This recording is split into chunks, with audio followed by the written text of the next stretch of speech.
बच्चों, welcome to our one shot revision series. This is your educator Muskan Sharma from Vidyapant academy. आज हम लोग पढ़ने जा रहे हैं chapter heredity and evolution from class 10th। तो इस चैप्टर में हम लोग देखेंगे, अभी तक हम लोगों ने लाइफ के प्रोसेसेस के बारे में पढ़ा, हम कैसे रिप्रोड्यूस करते हैं उस बारे में पढ़ा। अब अगली चीज़ हम लोग पढ़ने जा रहे हैं कि जितने भी कैरेक्टर्स होते हैं जो हमें अपने पेरेंट्स से मिलते हैं वो किस तरीके से हमारे अंदर आते हैं। ठीक है, हमारे क्योंकि जो कैरेक्टर्स होते हैं वो सिमिलर होते हैं, हमारी स्किन का कलर, हमारे हेयर का कलर, हमारी आईज़ का कलर, वो समवट सिमिलर होता है टू आवर पेरेंट्स। ठीक है, क्योंकि वो चीज़ें हमें अपने पेरेंट्स से मिली है। इसके अलावा हमारा ब्लड ग्रुप, ये चीज़ें, सारी चीज़ें हमें कहाँ से मिली है? हमारे पेरेंट्स से मिली है। ठीक है, इसीलिए सिमिलैरिटी देखने को मिलती है। एकदम एग्जैक्ट कॉपी नहीं होती है, बट कुछ कुछ सिमिलैरिटीज़ हमें देखने को मिलती है। तो ऐसे कैरेक्टर्स जो कि एक जनरेशन से दूसरी जनरेशन में ट्रांसफ़र हो जाते हैं, वो कुछ हेरिटेबल इनहेरिटेबल ट्रेट्स होते हैं, इनहेरिटेबल कैरेक्टर्स होते हैं। तो वो कैरेक्टर एक जनरेशन से दूसरी जनरेशन में कैसे पास ऑन होते हैं। दूसरी चीज़, कुछ वैरायटीज़ भी देखने को मिलती है, कुछ ऐसी भी चीज़ें होती हैं जो कि सेम नहीं जाती हैं, कुछ चेंज आ जाता है। तो वो वेरिएशंस किस वजह से आती हैं वो भी हम देखेंगे, वो डिफरेंट डिफरेंट वैरायटीज़ कैसे मिलती है। ये चीज़ हम सब पढ़ेंगे हेरिडिटी में। And the second thing is evolution. तो दूसरी चीज़ हम इसमें डिस्कस करेंगे कि इवोल्यूशन हुआ किस तरह से, कैसे इवोल्यूशन होता है, या फिर क्या क्या एविडेंसेस हैं जो कि इस इवोल्यूशन को सपोर्ट करते हैं कि एवोल्यूशन जैसा कुछ है। ठीक है, तो ये सारी चीज़ें हम आज इस चैप्टर में डिस्कस करेंगे। तो सबसे पहले हम लोग स्टार्ट करते हैं हेरिडिटी वाले पार्ट से। तो सबसे पहली चीज़ है हेरिडिटी। हेरिडिटी होती क्या है? हेरिडिटी एक प्रोसेस है जिसमें ट्रांसफ़र होता है कैरेक्टर्स का from one generation to another. एक जनरेशन से दूसरी जनरेशन में कैरेक्टर या ट्रेट्स का ट्रांसफ़र को हम हेरिडिटी बोलते हैं, या फिर हम बोल सकते हैं कि पेरेंट्स से ऑफ स्प्रिंग्स में जो कैरेक्टर का ट्रांसफ़र होता है उसको हम हेरिडिटी बोलते हैं। ठीक है, तो अब बात आ जाती है कि कैरेक्टर होते क्या हैं, क्या ट्रेट्स क्या होती हैं। तो जो कैरेक्टर होते हैं वो कुछ भी फीचर ह्यूमन बीइंग का, जैसे कि मान लो हमारी हाइट हो गई, स्किन का कलर हो गया, आइज़ का कलर है, हेयर कलर है, ये सब कुछ कैरेक्टर्स हैं। और इनकी जो डिफरेंट डिफरेंट वैरायटीज़ हमें देखने को मिलती है उसको हम ट्रेट बोलते हैं। ठीक है, तो हेरिडिटी इन्फॉर्मेशन जो होती है वो हमारे गैमीट्स के अंदर प्रेजेंट होती है। ठीक है, कहाँ पे प्रेजेंट होती है heredity information? In the gametes of parents. जो पेरेंट्स के गैमीट हैं उनमें प्रेजेंट होती है। और जब वो गैमीट एक ऑफस्प्रिंग बनाता है फर्टिलाइज होकर, तो वो सारी हेरिडिटी इन्फॉर्मेशन किस में चली जाती है? उस ऑफस्प्रिंग के अंदर चली जाती है। तो हमें मैटरनल और पैटर्नल गैमीट की हेल्प से, मैटरनल यानी कि जो मदर का गैमीट है, पैटर्नल यानी कि जो फादर का है, उन्हीं की हेल्प से मैटरनल और पैटर्नल कैरेक्टरिस्टिक या फिर ट्रेट्स हमारी बॉडी में आते हैं। ठीक है, अब अगली चीज़ आ जाती है वेरिएशन। मैंने बताया कि कुछ कुछ वेराइटीज़, कुछ कुछ चेंजेस भी होते हैं, कुछ कुछ डिसिमिलैरिटीज़ भी होती हैं, कुछ चीज़ें ऐसी भी होती हैं जो कि पेरेंट्स जैसी नहीं है, चेंज हुई है। तो वो जो स्लाइट चेंज होता है ना पेरेंट्स से ऑफस्प्रिंग के अंदर, अगर हम देखें तो उसी को हम वेरिएशन बोलते हैं। ठीक है, तो जो वेरिएशन है वो डिफरेंसेस होते हैं बिटवीन द कैरेक्टर्स और traits among the individual of same species. एक स्पीशी के अंदर किसी कैरेक्टर में जो डिफरेंट डिफरेंट वैरायटीज़ हमें देखने को मिलती है, जैसे कि अब ये डॉग है, ये सारी डॉग्स हैं। ठीक है, तो इन सब में देखो ये डिफरेंट डिफरेंट स्पीशीज़ हैं, ये सारे डॉग्स डिफरेंट डिफरेंट स्पीशी के हैं, इनकी हाइट अलग अलग है। ठीक है, इसके अलावा इनका जो बॉडी कोट कलर है वो अलग अलग है, हेयर का टेक्सचर अलग अलग है, हेयर कलर अलग अलग है। इसी तरह से ये जो रैबिट का एग्जांपल है, ये 3 रैबिट है हमारे पास, ये तीनों का जो साइज़ है वो भी अलग है। दूसरा, इनका जो कोट कलर है वो भी अलग है तो इंडिविजुअल सेम ही, ये सब रैबिट है वो सब डॉग है, लेकिन फिर भी डिफरेंट डिफरेंट वेराइटीज़ जो देखने को मिलती है, इसी को हम वेरिएशन बोलते हैं। ठीक है, तो जो वेरिएशन होती है वो कब आती है? हमने लास्ट चैप्टर में भी पढ़ा था, रिप्रोडक्शन वाले चैप्टर में भी हमने पढ़ा था कि जो सेक्सुअल रिप्रोडक्शन होता है वो रिस्पॉन्सिबल होता है वेरिएशन के लिए, क्योंकि at the time of gamete formation DNA की कॉपी बनती है, और जो डीएनए कॉपी होती है उसी टाइम पे वेरिएशन आती है। तो जो वेरिएशन है वो कब देखने को मिलती है? हमें सेक्सुअल रिप्रोडक्शन के टाइम पे देखने को मिलती है, and is necessary for survival of the species. ठीक है, ज़रूरी है। क्यों ज़रूरी है? क्योंकि एनवायरनमेंट हमारा रेगुलरली चेंज होता रहता है, और उस चेंज के लिए बॉडी को अपने आप को एडेप्ट करना पड़ता है, और उस एडेप्टेशन के लिए ही जो वेरिएशंस होती हैं वो ज़रूरी होती हैं for the survival of a species. अब जो ऑफस्प्रिंग होते हैं वो कभी भी ट्रू कॉपी नहीं होते हैं अपने पेरेंट की, ठीक है, ये चीज़ मैंने तब अभी भी डिस्कस की है कि जो ऑफस्प्रिंग्स हैं वो पेरेंट की ट्रू कॉपी नहीं होते हैं।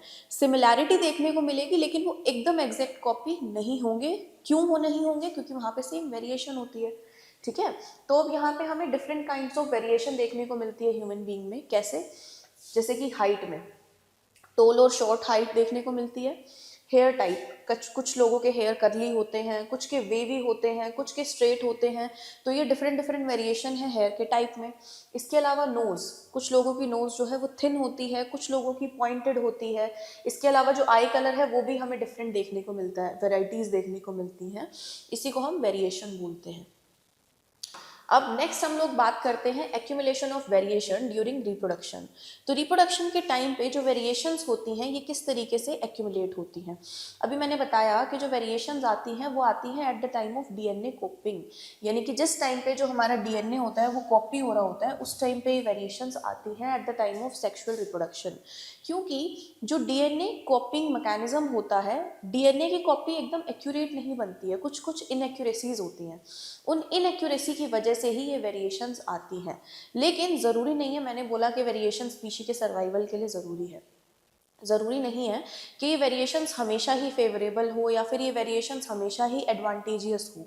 कभी कभी ऐसा भी होता है कि ये वेरिएशंस जो आती हैं ये डिसएडवांटेजियस होती है, जो कि उस इंडिविजुअल की डेथ का भी कॉज बन सकता है। यानी कि जो वेरिएशंस हैं, कहने का मतलब ये है, दोनों तरह की होती हैं। कुछ वेरिएशंस ऐसी होती हैं which are advantageous for an individual and there are some variations which are disadvantageous.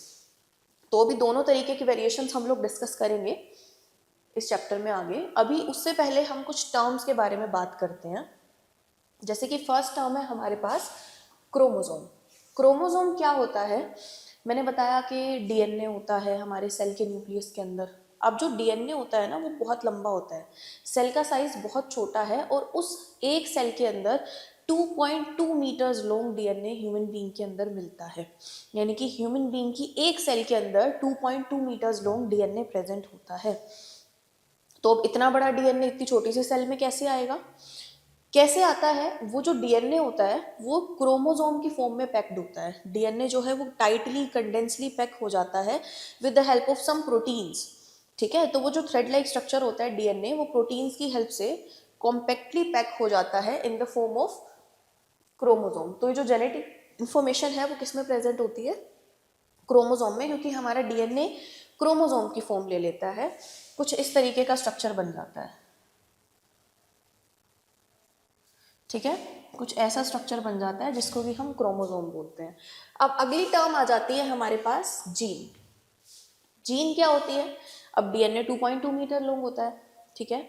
अब वो जो डीएनए का सीक्वेंस, बहुत सारे सीक्वेंसेस होते हैं, तो अलग अलग सीक्वेंस जो है वो अलग अलग जीन होती है। तो जीन क्या है? डीएनए का वो सीक्वेंस जो कि किसी प्रोटीन के लिए इंफॉर्मेशन कैरी करती है। जो हमारा डीएनए होता है ना वो कन्वर्ट होता है आरएनए में, एक प्रोसेस जिसको हम ट्रांसक्रिप्शन बोलते हैं उससे।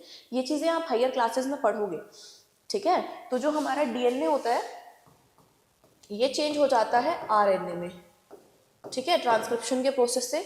और आरएनए जो है वो फाइनली बनाता है प्रोटीन।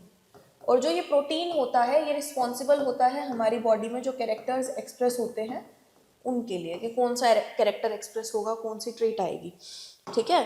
तो उस चीज़ के लिए जो है ये रिस्पॉन्सिबल होता है, ठीक है। इसीलिए मैंने बोला, क्या बोला, कि डीएनए का सीक्वेंस जो कि किसी प्रोटीन की फॉर्मेशन के लिए इंफॉर्मेशन कैरी करता है उसको हम जीन बोलते हैं, ठीक है। अब अगली चीज आ जाती है अलील। अलील क्या है? Alternate form of a gene. इसको हम एक चीज क्रॉस से समझेंगे। देखो, हेरिडिटी को स्टडी करने के लिए एक ग्रिगर जोन मेंडल थे, उन्होंने स्टडी करी थी किसके ऊपर, कि ये जो कैरेक्टर्स होते हैं किस तरीके से इनहेरिट होते हैं, इस चीज़ के ऊपर। तो उन्होंने क्या किया था, उन्होंने अपने एक्सपेरिमेंट्स करे थे गार्डन पी पे, जिसका नाम होता है पाइसम सटाइवम। अभी हम सारी चीज़ें पढ़ेंगे। तो उन्होंने क्या किया, उन्होंने देखा वो ना क्या करते थे, एक चर्च में रहते थे, वहाँ पे वो बच्चों को पढ़ाते थे, ठीक है। तो वहीं पे गार्डन पी का क्रॉप लगी हुई थी, यानी कि गार्डन पी लगा हुआ था। तो उन्होंने देखा कि वहाँ पे कुछ प्लांट्स थे जिनकी हाइट छोटी थी, कुछ प्लांट्स की हाइट बड़ी थी। इसी तरीके से जो फ्रूट पोड जो होता है पी का, उसमें भी वेरिएशंस देखने को मिली, कलर में भी वेरिएशंस देखने को मिली। तो उन्होंने मतलब उनको क्यूरियोसिटी हुई कि ये वेरिएशंस आ किस तरीके से रही है और अगली जनरेशन में ये इनहेरिट कैसे होगी। तो उन चीज़ों को स्टडी करने के लिए उन्होंने ये एक्सपेरिमेंट्स करे थे। तो अब यहाँ पे हमें बहुत सारी टर्म्स पढ़नी है। पहली टर्म क्या है, यहाँ पे मैंने बोला कि अलील जो है वो डिफरेंट फॉर्म्स होती हैं जीन की। ठीक है, उस टाइम पे हमें जीन के बारे में नहीं पता था। जब मेंडल ने ये एक्सपेरिमेंट्स करे थे तो उस टाइम हमें जीन के बारे में नहीं पता था। उन्होंने इस जीन को फैक्टर बोला था। ठीक है, क्या बोला था? फैक्टर बोला था। तो अलील क्या होती है? जीन की अल्टरनेट फॉर्म। जैसे कि मैंने बोला कैरेक्टर, तो अगर मैं बोलती हूँ हाइट, तो जो हाइट होती है ये एक कैरेक्टर है। ठीक है, हाइट क्या है? एक कैरेक्टर है। लेकिन हाइट किसी ऑर्गेनिज्म की या फिर हम प्लांट की बात कर रहे हैं तो टॉल भी हो सकती है और छोटी भी हो सकती है, यानी कि ड्वार्फ भी हो सकती है। ठीक है, तो जो टॉल हाइट होती है उसको रिप्रेजेंट करती है अलील कैपिटल टी, और जो ड्वार्फ हाइट होती है उसको रिप्रेजेंट करती है अलील स्मॉल टी। तो ये जो दो अल्टरनेट फॉर्म्स है ना, ये दोनों क्या है? ये ट्रेट है, कैरेक्टर के दो ट्रेट हैं, टॉल और ड्वार्फ। उसी तरीके से जो जीन है वो क्या है? हाइट के लिए है, लेकिन उसकी दो अल्टरनेट फॉर्म्स हैं, one for tall allele and one is dwarf allele. इसी को हम अलील बोलते हैं, यानी कि अलील क्या होती है? अल्टरनेट फॉर्म्स होती हैं जीन की। तो हमें लोग एक काम करते हैं, हम लोग पहले डिस्कस करते हैं थोड़ा सा मेंडल के बारे में, उसके बाद हम क्रॉस देखेंगे और फिर हम इन टर्म्स के बारे में बात करते हैं कि कौन सी टर्म क्या होती है। तो सबसे पहले हम लोग बात करते हैं मेंडल के एक्सपेरिमेंट के बारे में। तो जो मेंडल थे, ग्रीगर जॉन मेंडल, मैंने अभी बताया, उन्होंने 7 साल तक एक्सपेरिमेंट्स किए थे गार्डन पी पे, विच इज पाइसम सटाइवम, जिसका साइंटिफिक नेम होता है। ठीक है, तो उन्होंने किस लिए किए थे? उनको ये पता लगाना था कि पैटर्न ऑफ इनहेरिटेंस क्या है, जो कैरेक्टर्स हैं वो किस तरीके से अगली जनरेशन में इनहेरिट होते हैं। तो अब बात आती है कि उन्होंने पी प्लांट ही सेलेक्ट क्यों किया? कोई और प्लांट भी सेलेक्ट कर सकते थे या फिर किसी और ऑर्गेनिज्म पे भी स्टडी कर सकते थे। तो इसके कुछ रीजंस थे। पहला रीजन क्या था? प्लांट पी प्लांट के अंदर ऑब्जर्वेबल ट्रेट थे विद कंट्रास्टिंग फॉर्म्स। ठीक है, ऐसे ट्रेट्स थे जो कि ऑब्जर्वेबल थे, वो ज़्यादा थे। जैसे कि हाइट हो गई, पी प्लांट पी का जो फ्लावर है उसका कलर हो गया, उसकी पोजीशन हो गई, पोड की शेप हो गई, पोड का कलर हो गया, फ्रूट की शेप, फ्रूट का कलर, मतलब 7 कैरेक्टर्स थे जिनको उन्होंने स्टडी किया था। तो उसमें वेराइटीज बहुत देखने को मिल रही थी और कंट्रास्टिंग फॉर्म में थी, इसीलिए उन्होंने पी प्लांट को सेलेक्ट किया। दूसरी चीज, जो पी प्लांट है उसका लाइफ स्पैन छोटा होता है।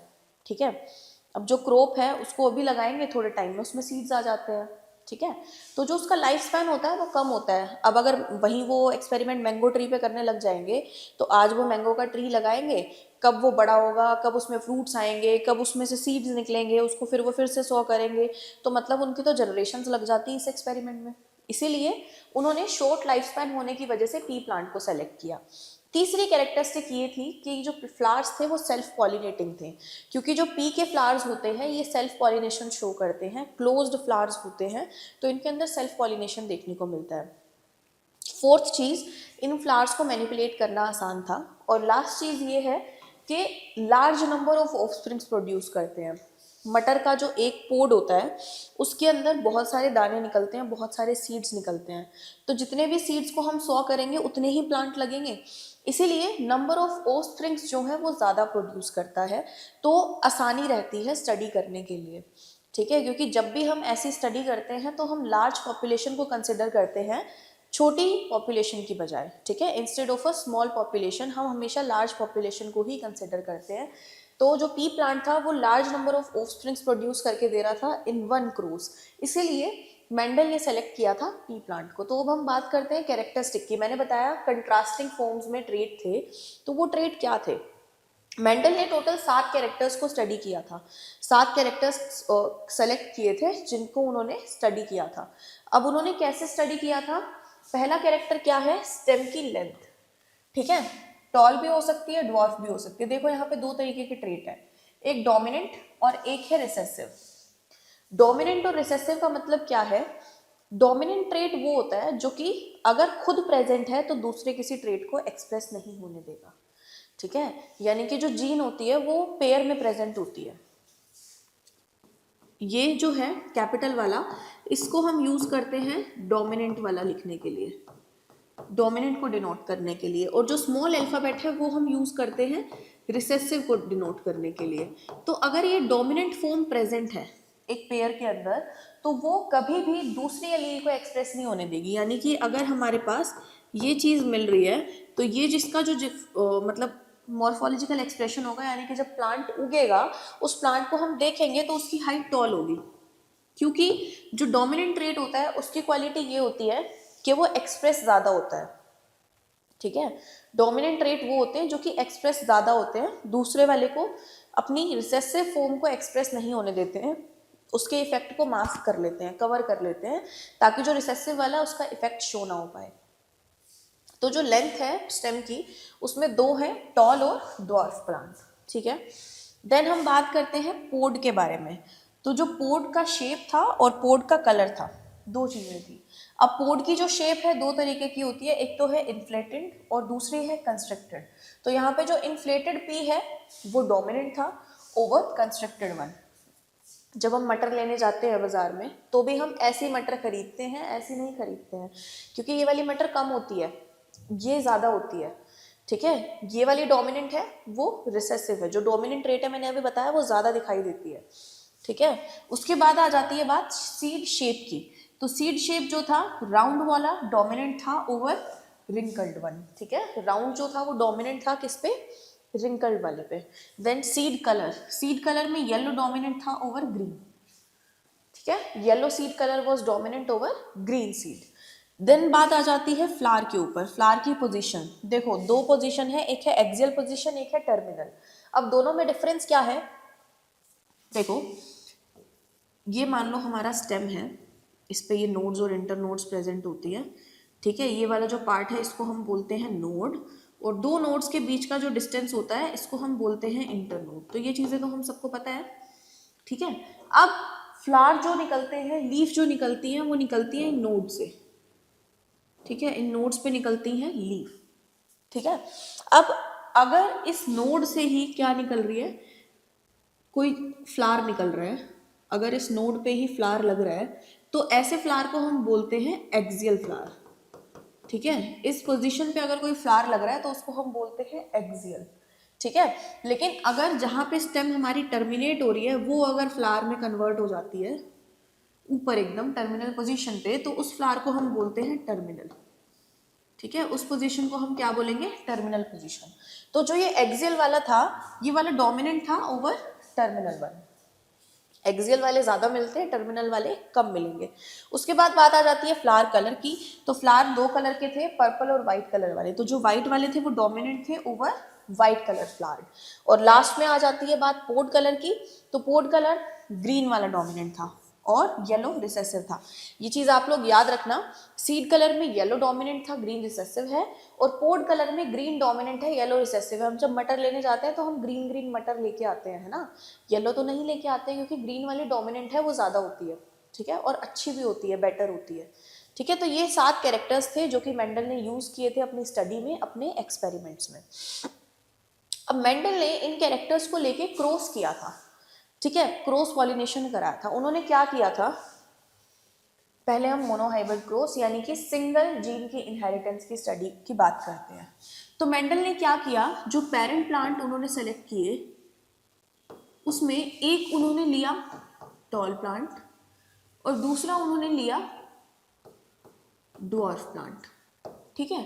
तो जो टॉल प्लांट था उसका जेनेटिक एक्सप्रेशन कुछ ये था, यानी कि जो अलील उसके पास प्रेजेंट थी वो ये थी, ठीक है। अब जो ड्वार्फ प्लांट था उसका जेनेटिक एक्सप्रेशन ये था, ठीक है। उन्होंने क्या किया, इन दोनों को क्रॉस कराया, क्रॉस पॉलिनेशन करवाया, ठीक है, क्योंकि मैंने बताया P plant is a self pollinating flower, self pollination show करता है, इसीलिए मेंडल ने क्या किया, उसको आर्टिफिशियली क्रॉस पॉलिनेट कराया। तो क्रॉस पॉलिनेशन कराया तो उसके बाद जो हमें पहली जनरेशन मिली, जो फर्स्ट जनरेशन पेरेंट्स का क्रॉस करवाने से मिलती है, उसको हम बोलते हैं फीलियल वन, ठीक है। तो जो फर्स्ट जनरेशन हमें मिली उसमें सारे प्लांट्स कुछ ऐसे मिले, यानी कि जितने भी प्लांट्स थे वो कैसे मिले, टॉल मिले। ठीक है, ये करते कैसे हैं क्रॉस, हम क्या करते हैं, ये जो हमारे पेरेंट्स हैं इनके गैमीट बनेंगे। गैमीट कैसे बनते हैं, जब भी गैमीट फॉर्मेशन होती है, अगर ऑर्गेनिज्म का जीनोटाइप जेनेटिक एक्सप्रेशन ये है, तो जब गैमीट बनेंगे तो क्रोमोसोम हाफ हाफ जाते हैं गैमीट्स में, यानी कि ये हाफ हो जाएगा, इसमें से एक जाएगा एक गैमीट के अंदर और दूसरा वाला जाएगा दूसरे गैमीट के अंदर। ऐसे ही जब उसके बनेंगे सेम यही चीज़ होगी। ठीक है, एक जाएगा एक गैमीट में और दूसरा जाएगा दूसरे गैमीट में। तो यहाँ पे कुछ क्रॉस करवाते हैं हम इस तरीके से स्क्वायर बनाते हैं जिसको पुनेट स्क्वायर बोलते हैं। एक तरफ हम लिखेंगे एक पेरेंट के गैमीट, दूसरी तरफ हम लिखेंगे दूसरे पेरेंट के गैमीट। अब जो जिस स्क्वायर के सामने है वही लिख देंगे। इस वाले स्क्वायर के सामने कैपिटल टी है एंड स्मॉल टी, इस वाले के सामने ये capital T and small T, इस वाले के सामने capital and small T, and same इसके आगे। तो हमें जितने भी ऑर्गेनिजम्स मिले वो सब इस टाइप के मिले हैं। ठीक है, तो मैंने बताया था जो डोमिनेंट एलील होती है जब वो प्रेजेंट होती है तो रिसेसिव वाले को शो नहीं होने देती है, अपने इफेक्ट को एक्सप्रेस नहीं करने देती है। इसीलिए जितने भी प्लांट्स मिलेंगे वो कैसे मिलेंगे, टॉल मिलेंगे। ये चीज हो गई।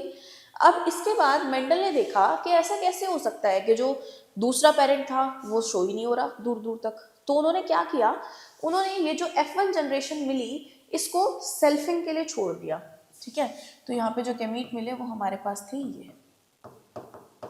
ठीक है, तो अब उन्होंने क्या किया, उन्होंने सोचा कि ये जो F1 जनरेशन मिली है इसको सेल्फिंग करने दो। ठीक है, सेल्फिंग यानी कि सेल्फ पॉलिनेशन। तो जब सेल्फिंग हुई तो यहाँ पे हमें F2 जनरेशन मिली, यानी कि फीलियल टू। फीलियल टू क्या होती है, जो F1 जनरेशन में हमें ऑफस्प्रिंग्स मिले हैं जब उनका आगे ऑफस्प्रिंग्स बनेंगे तो उनको हम बोलते हैं F2 जनरेशन, यानी कि फीलियल टू। तो जब इसकी सेल्फिंग होगी तो क्या होगा,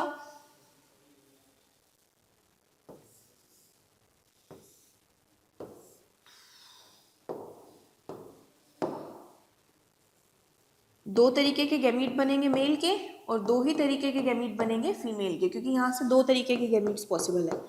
इस वाले से एक बनेगा ये, एक में आएगा स्मॉल टी, एक में कैपिटल टी एक में small T.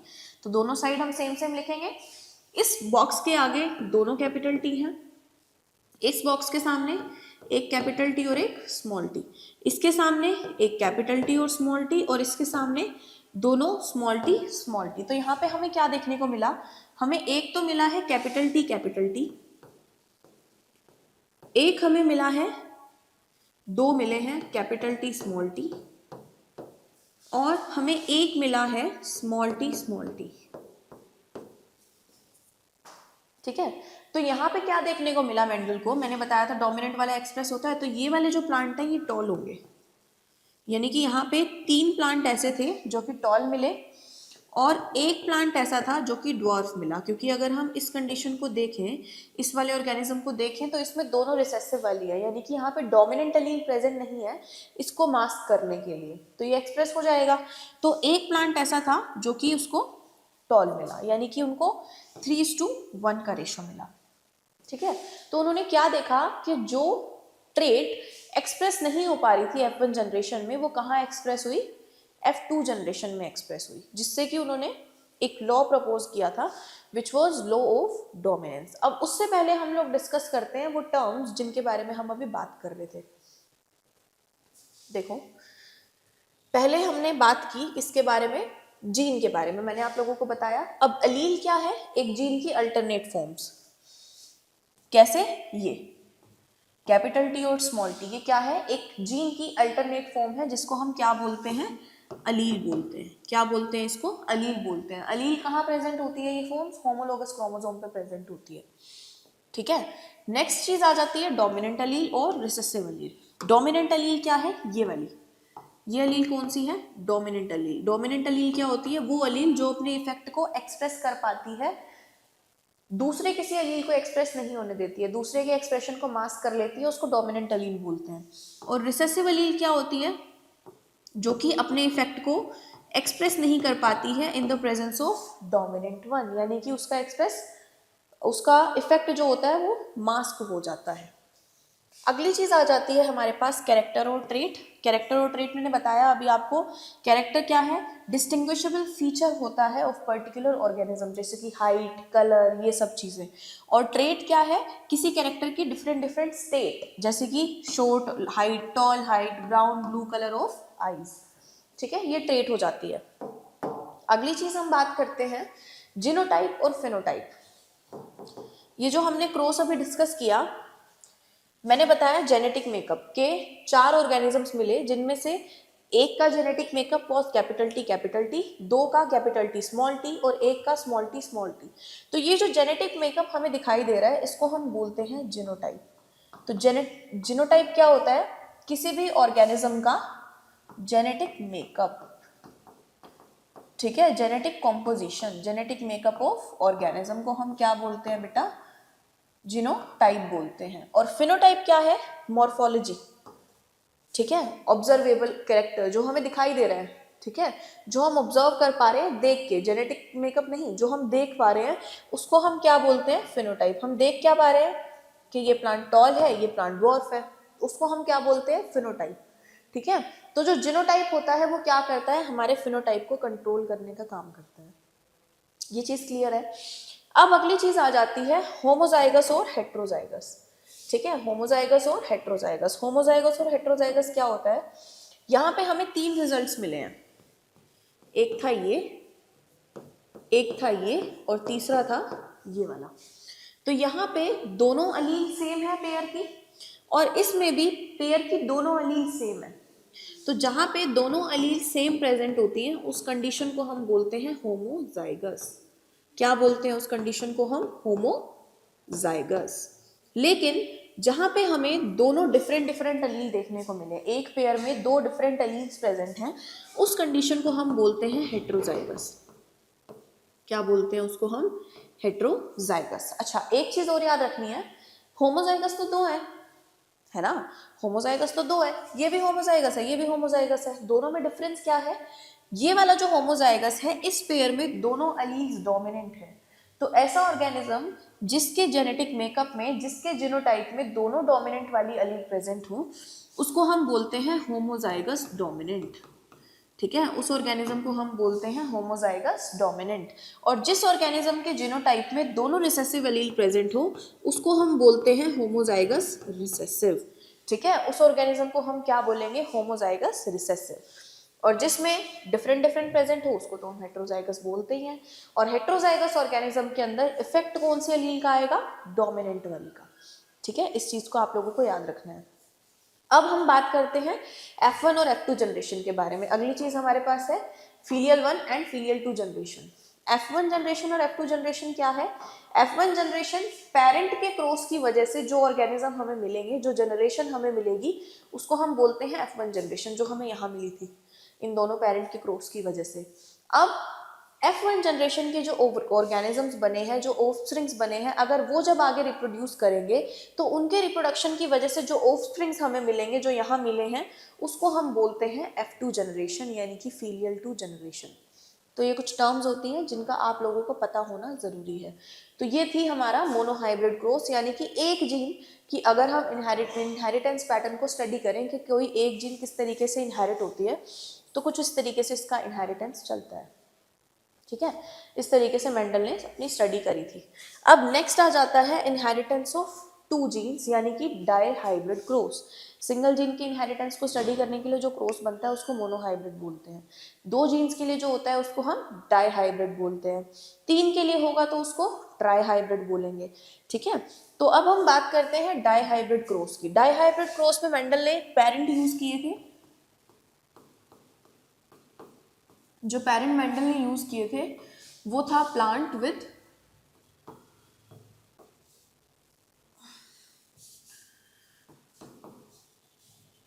Yellow round seed. ठीक है, जिस प्लांट के क्या मिल रहे थे? येलो और राउंड सीड्स मिल रहे थे। इसका क्रॉस मेंडल ने करवाया था किसके साथ? ग्रीन रिंकल्ड सीड्स के साथ। अब यहाँ पे हमें पता है कि जो येलो वाला सीड है वो डोमिनेंट है ओवर ग्रीन, और जो रिंकल्ड है वो डोमिनेंट है ओवर राउंड। तो इनका ये तो हो गया फिनोटाइप। जीनोटाइप कैसे लिखेंगे? येलो डोमिनेंट है, यानी कि कैपिटल वाई हमेशा पेयर में रहता है, ये चीज़ आप लोगों को याद रखनी है। ऐसा नहीं है कि हम येलो और राउंड ले रहे हैं तो हम वाई आर लिख देंगे, नहीं, हम लेंगे capital Y and capital R. ठीक है, तो जो पेरेंट यहाँ पे येलो राउंड है उसका जीनोटाइप ये होगा। ठीक है, इसका क्रॉस होगा किसके साथ, ग्रीन राउंड, यानी कि स्मॉल वाई स्मॉल आर, इनका क्रॉस होगा। तो यहाँ पे जो गैमीट्स बनेंगे, गैमीट्स कैसे बनेंगे, देखो, एक इसमें से इसके साथ कॉम्बिनेशन बनेगा, एक कॉम्बिनेशन इन दोनों का बनेगा, फिर एक कॉम्बिनेशन इसका इसके साथ बनेगा, और एक कॉम्बिनेशन इन दोनों का बनेगा, यानी कि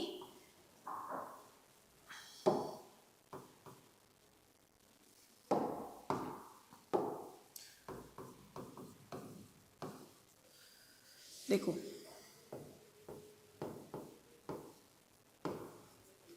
सबसे पहले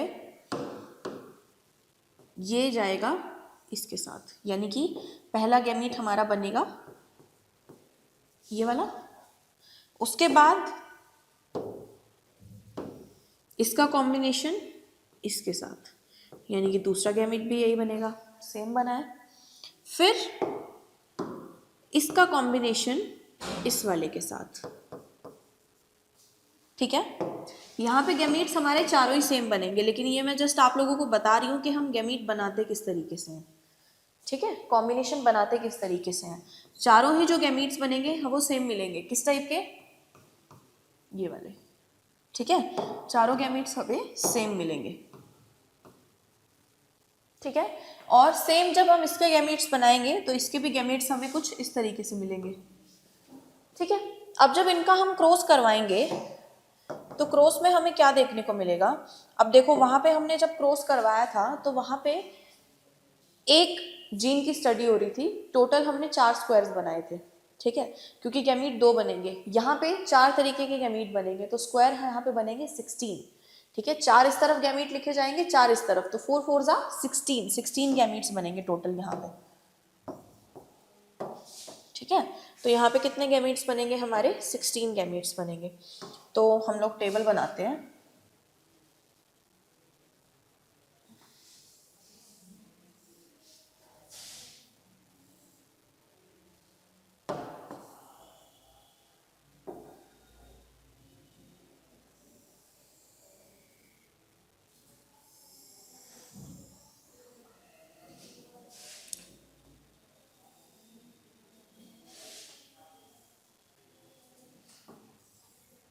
ठीक है, ये 4 ऐसे हो गए और 4 ही हम इस तरीके से बनाएंगे।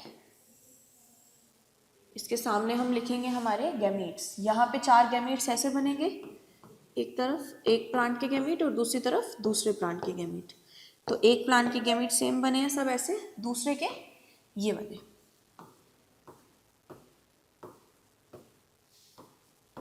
ठीक है, अब ऑफस्प्रिंग्स, तो जिसके सामने जो है बॉक्स के सामने वो लिखेंगे।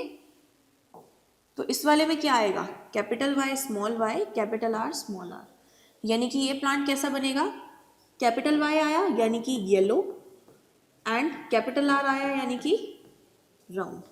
ठीक है, यहाँ पे जब हम बनाएंगे ना F1 जनरेशन, तो F1 जनरेशन के सारे प्लांट हमें इसी तरीके से मिलेंगे। हम देख सकते हैं सब में यही चीज़ आएगी। ठीक है, आप लोग अपने आप से भी बना के देख सकते हो ये चीज़, साथ साथ में जितने भी प्लांट्स आएंगे वो सब कैसे आएंगे, यहाँ पे हमारे पास येलो एंड राउंड आएंगे।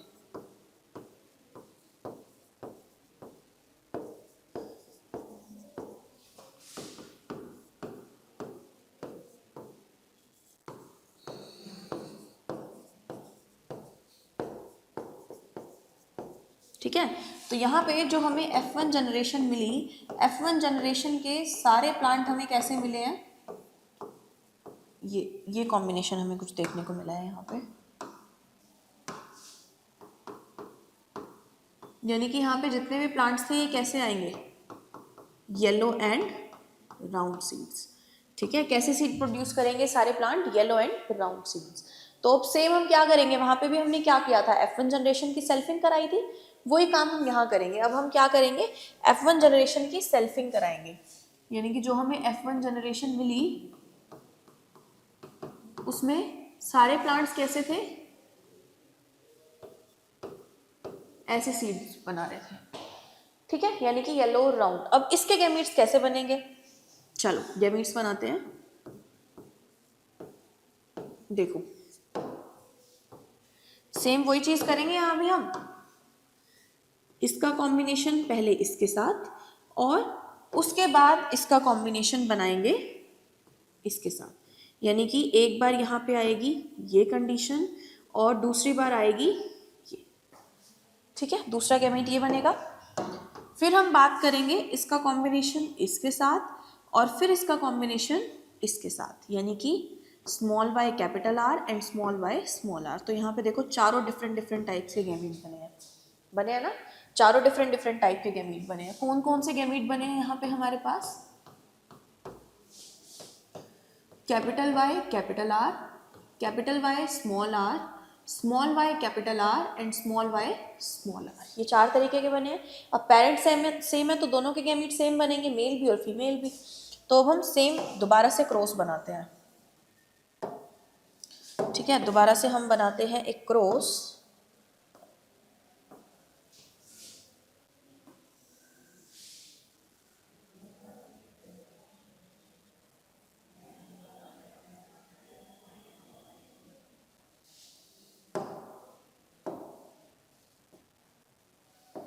Just a minute.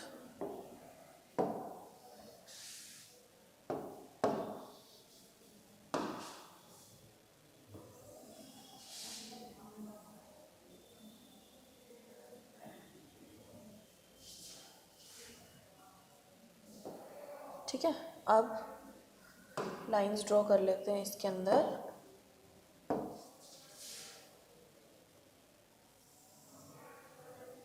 वन,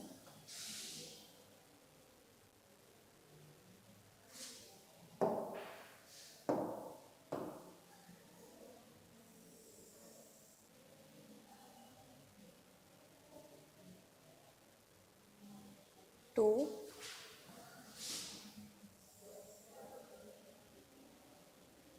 चार बॉक्स हमारे बन गए, ठीक है। अब इस तरीके से भी 4 बॉक्स बनाने हैं हमें।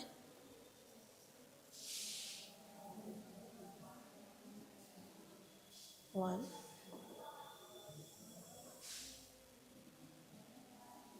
टू,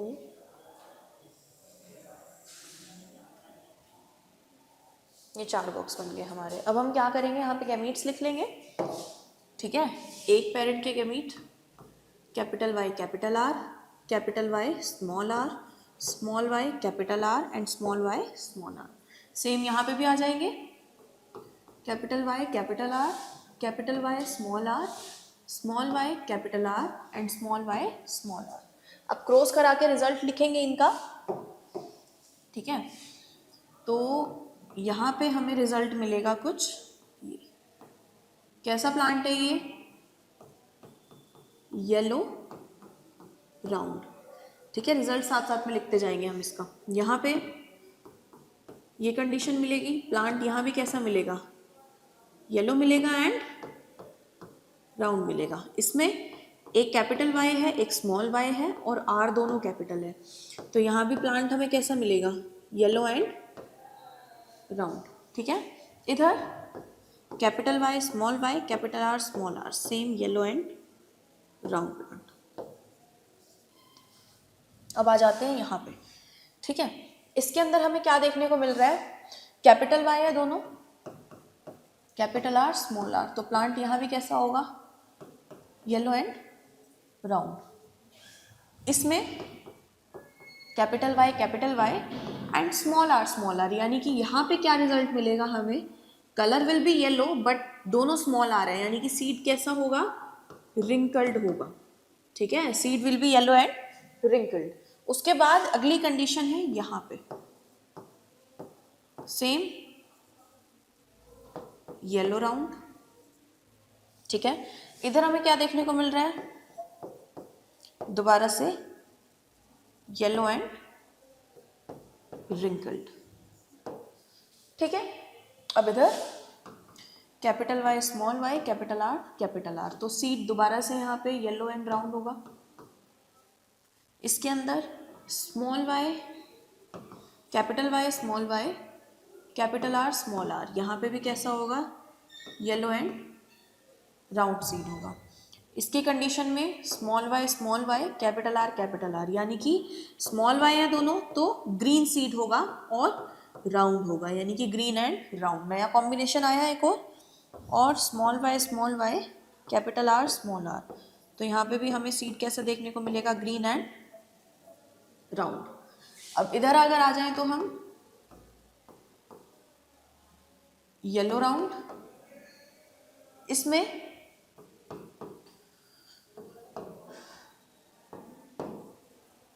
येलो रिंकल्ड, इसमें small I capital R small R, यानी कि ग्रीन राउंड। ठीक है, यहाँ पे कैसा मिलेगा हमें, ग्रीन राउंड। और ये last small Y small R, यहाँ पे हमें देखने को मिलेगा ग्रीन एंड रिंकल्ड सीड।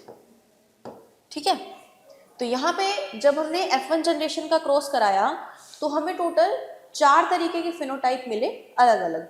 ठीक है, 4 कॉम्बिनेशन देखने को मिले, यानी कि जब हम F2 जनरेशन की बात करेंगे, F2 जनरेशन की अगर हम बात करें तो F2 जनरेशन में हमें क्या देखने को मिला, हमें टोटल 4 तरीके के प्लांट्स देखने को मिले।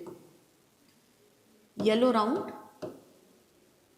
दूसरे थे yellow wrinkled, third type was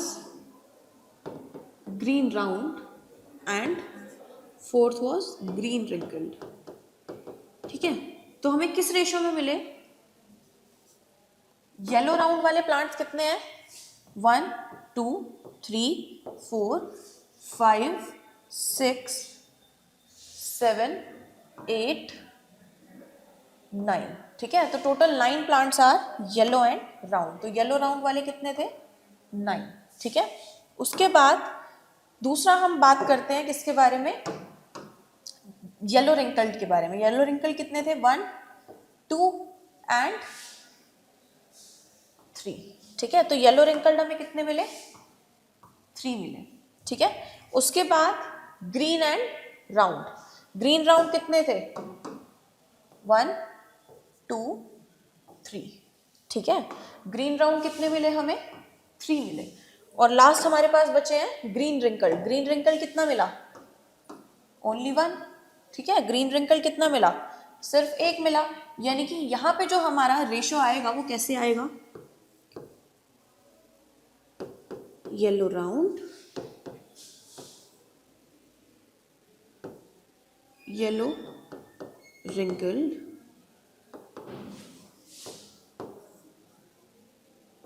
green round and green wrinkled. ये किस रेशो में प्रेजेंट है, 9:3:3:1, इस रेशो में प्रेजेंट है हमारे ये प्लांट्स।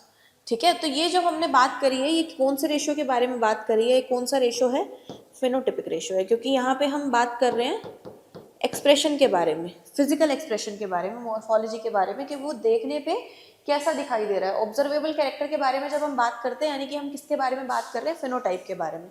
तो जो फिनोटिपिक रेशियो है वो हमें कुछ ये मिलेगा, 9:3:3:1। अब यहाँ पे हमें क्या देखने को मिला, हमने पेरेंट तो 2 ही तरीके के यूज करे थे, एक ये वाला और एक हमने पेरेंट यूज करा था ये वाला। तो ये जो 2 हमें कॉम्बिनेशन मिले हैं, येलो रिंकल्ड और येलो राउंड, ग्रीन राउंड, ये 2 नए कॉम्बिनेशन है। ठीक है, तो यहाँ पे मेंडल ने कई चीजें देखी। पहली चीज उन्होंने देखी लॉ ऑफ डोमिनेंस में, कि जो पेयर है अलील का, उसमें से एक अलील डोमिनेटिंग है और दूसरी अलील रिसेसिव है। ठीक है, दूसरी चीज उन्होंने देखी कि जब गैमीट फॉर्मेशन हो रहा है यहाँ पे, तो जो गैमीट्स बन रहे हैं वो प्योर बन रहे हैं, क्योंकि जो पेयर है अलील का वो अलग अलग जाता है। यानी कि जब जो पेयर ऑफ अलील है उससे जब गैमीट बनेंगे तो एक गैमीट के अंदर हमेशा दोनों में से एक ही अलील जाएगी, ब्लेंडिंग नहीं होगी कि आधा वो चला जाए आधा वो चला जाए। तो उन्होंने देखा जो गैमीट्स बनते हैं वो हमेशा प्योर बनते हैं। दूसरी चीज, तीसरी चीज उन्होंने ऑब्जर्व की, यहाँ पे जब पेरेंट उन्होंने दो तरीके के यूज करे, लेकिन जो उन्हें रिजल्टेंट मिला, पेरेंट दो तरीके के यूज करने के बाद रिजल्ट में उन्हें F2 जनरेशन में 4 तरीके के ऑफस्प्रिंग्स मिले। तो उन्होंने ये चीज देखी, ऑब्जर्व की कि ऐसा जरूरी नहीं है कि हमने पेरेंट के अंदर जो कॉम्बिनेशन लिया है वही कॉम्बिनेशन हमें लास्ट जनरेशन में मिले। यानी कि दो जीन्स की इनहेरिटेंस को जब हम साथ में स्टडी करते हैं तो दोनों जीन्स जो है वो इंडिपेंडेंटली असोर्ट होती हैं, यानी कि अगली जनरेशन में इंडिपेंडेंटली जाती हैं। ऐसा नहीं है कि एक जीन की इनहेरिटेंस दूसरी जीन पे डिपेंड करेगी, क्योंकि हमने जो पेरेंट लिए थे उसमें येलो वाला राउंड के साथ था और ग्रीन वाला रिंकल्ड के साथ था, लेकिन जो हमें ऑफस्प्रिंग मिले कुछ ऑफस्प्रिंग्स में येलो रिंकल्ड भी था और ग्रीन वाला जो है वो राउंड के साथ भी था। यानी कि एक जीन का ये नहीं था कि जो येलो वाली है वो हमेशा राउंड के साथ ही प्रेजेंट होगी, रिंकल के साथ भी आई है, और ग्रीन वाली ऐसा नहीं था कि रिंकल के साथ ही है, राउंड के साथ भी आई है। यानी कि दो जीन्स की इनहेरिटेंस को जब हम एक साथ स्टडी करते हैं तो वो दोनों इंडिपेंडेंटली इनहेरिट होती है अगली जनरेशन में। यानी कि जो कलर है सीड का वो अलग जाएगा और जो शेप है सीड की वो अलग जाएगी, दोनों एक दूसरे पर डिपेंड नहीं करते हैं। तो इन सारी ऑब्जर्वेशंस के बेसिस पे मेंडल ने जो कंक्लूजन निकाला, उन्होंने 3 लॉज दिए। ठीक है, तो अब हम बात करते हैं मेंडल के कंक्लूजन की। उन्होंने बोला, पहली चीज मेंडल ने क्या बोली कि जब गैमीट्स बनते हैं या फिर जब नए ऑफस्प्रिंग्स बनते हैं तो कोई तो ऐसी चीज है, जैसे एसी पे प्रद्युमन बोलता है ना, कुछ तो गड़बड़ है दया। ठीक है, तो यहाँ पे मेंडल ने क्या बोला कि कुछ तो ऐसा है दया जो कि एक जनरेशन से दूसरी जनरेशन में जा रहा है। ठीक है, यानी कि जब पेरेंट्स से ऑफस्प्रिंग्स बन रहे हैं तो कुछ तो ऐसा है जो कि इस जनरेशन से दूसरी जनरेशन में जा रहा है और इंफॉर्मेशन को लेके जा रहा है।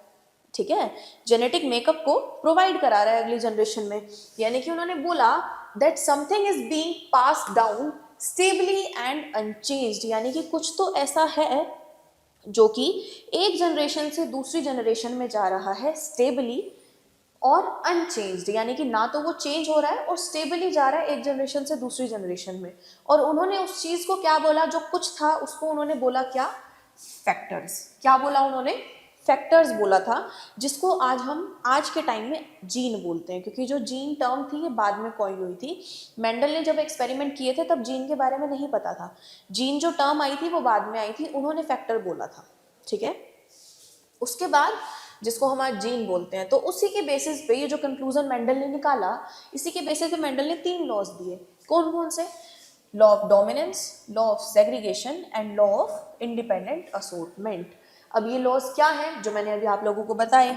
पहला, लॉ ऑफ डोमिनेंस, यानी कि जीन का जो पेयर होगा, ये जो पेयर होगा इसमें से एक हमेशा अलील डोमिनेंट होगी और दूसरी रिसेसिव होगी। यानी कि अगर हमें हेट्रोजाइगस कंडीशन मिल रही है, ऑफस्प्रिंग अगर हेट्रोजाइगस है तो इसमें से एक डोमिनेंट होगा एक रिसेसिव होगा, और जो डोमिनेंट अलील होगी वो क्या करेगी, इस रिसेसिव वाले की इफेक्ट को मास्क कर लेगी, जिसकी वजह से जो रिसेसिव अलील है वो अपना इफेक्ट शो ही नहीं कर पाएगा। ठीक है, तो ये था लॉ ऑफ डोमिनेंस। दूसरा लॉ, लॉ ऑफ सेग्रीगेशन।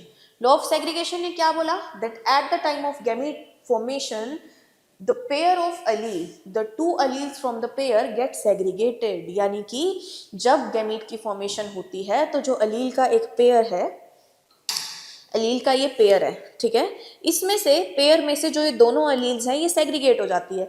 यानी कि जो दो अलील्स हैं इसमें से एक अलील जाएगी एक गैमीट में, दूसरी अलील जाएगी दूसरे गैमीट में। ठीक है, ये दोनों अलील्स जो हैं ये सेग्रीगेट हो जाती हैं, दोनों एक साथ नहीं जाएंगी। ठीक है, एक कैपिटल टी है एक स्मॉल टी है, कैपिटल टी जाएगा एक में, स्मॉल टी जाएगा दूसरे में। लेकिन अगर दोनों कैपिटल टी है तब भी ऐसा ही होगा, एक अलील एक गैमीट में जाएगी दूसरी अलील दूसरे गैमीट में जाएगी, दोनों साथ में नहीं जाएंगी, यानी कि वो कभी भी ब्लेंड नहीं होगी। लॉ ऑफ सेग्रीगेशन का दूसरा नाम होता है law of purity of gametes, कि जो गैमीट्स होते हैं वो हमेशा प्योर होते हैं, क्योंकि मैंने क्या बताया कि ये जो पेयर है गैमीट का हेटेरोजाइगस कंडीशन में, इसमें से एक में टॉल वाली जाएगी, एक में ड्वार्फ वाली जाएगी। उसने इसको ऐसा नहीं बोला कि चल बहन तू भी साथ हो ले, ठीक है, दोनों साथ में नहीं जाएंगी, ना ये ब्लेंड होंगी, दोनों अलग अलग जाएंगी, ठीक है, दोनों ही अलग अलग जाएंगी। तो एक गैमीट ये बनेगा, एक गैमीट ये बनेगा, ब्लेंड नहीं हुए तो गैमीट्स क्या है, प्योर होते हैं, इसीलिए लॉ ऑफ सेग्रीगेशन को law of purity of gametes भी बोलते हैं।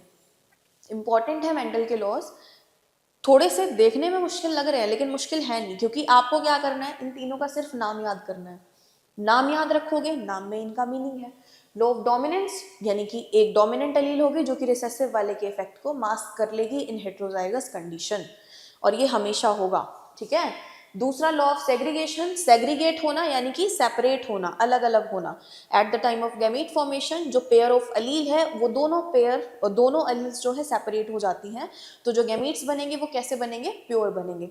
ये दोनों लॉज मेंडल ने दिए थे on the basis of monohybrid growth. उसके बाद ये जो इंडिपेंडेंट असॉर्टमेंट का लॉ था, ये मेंडल ने प्रपोज किया था on the basis of dihybrid growth. इसमें उन्होंने क्या बोला था कि जब हम दो जीन की इनहेरिटेंस पैटर्न की बात करें तो जो दोनों जीन्स हैं वो इंडिपेंडेंटली असोर्ट होती है, यानी कि ये जीन है, एक ये जीन है, ये कलर की जीन है सीड कलर की, ये सीड शेप की जीन है।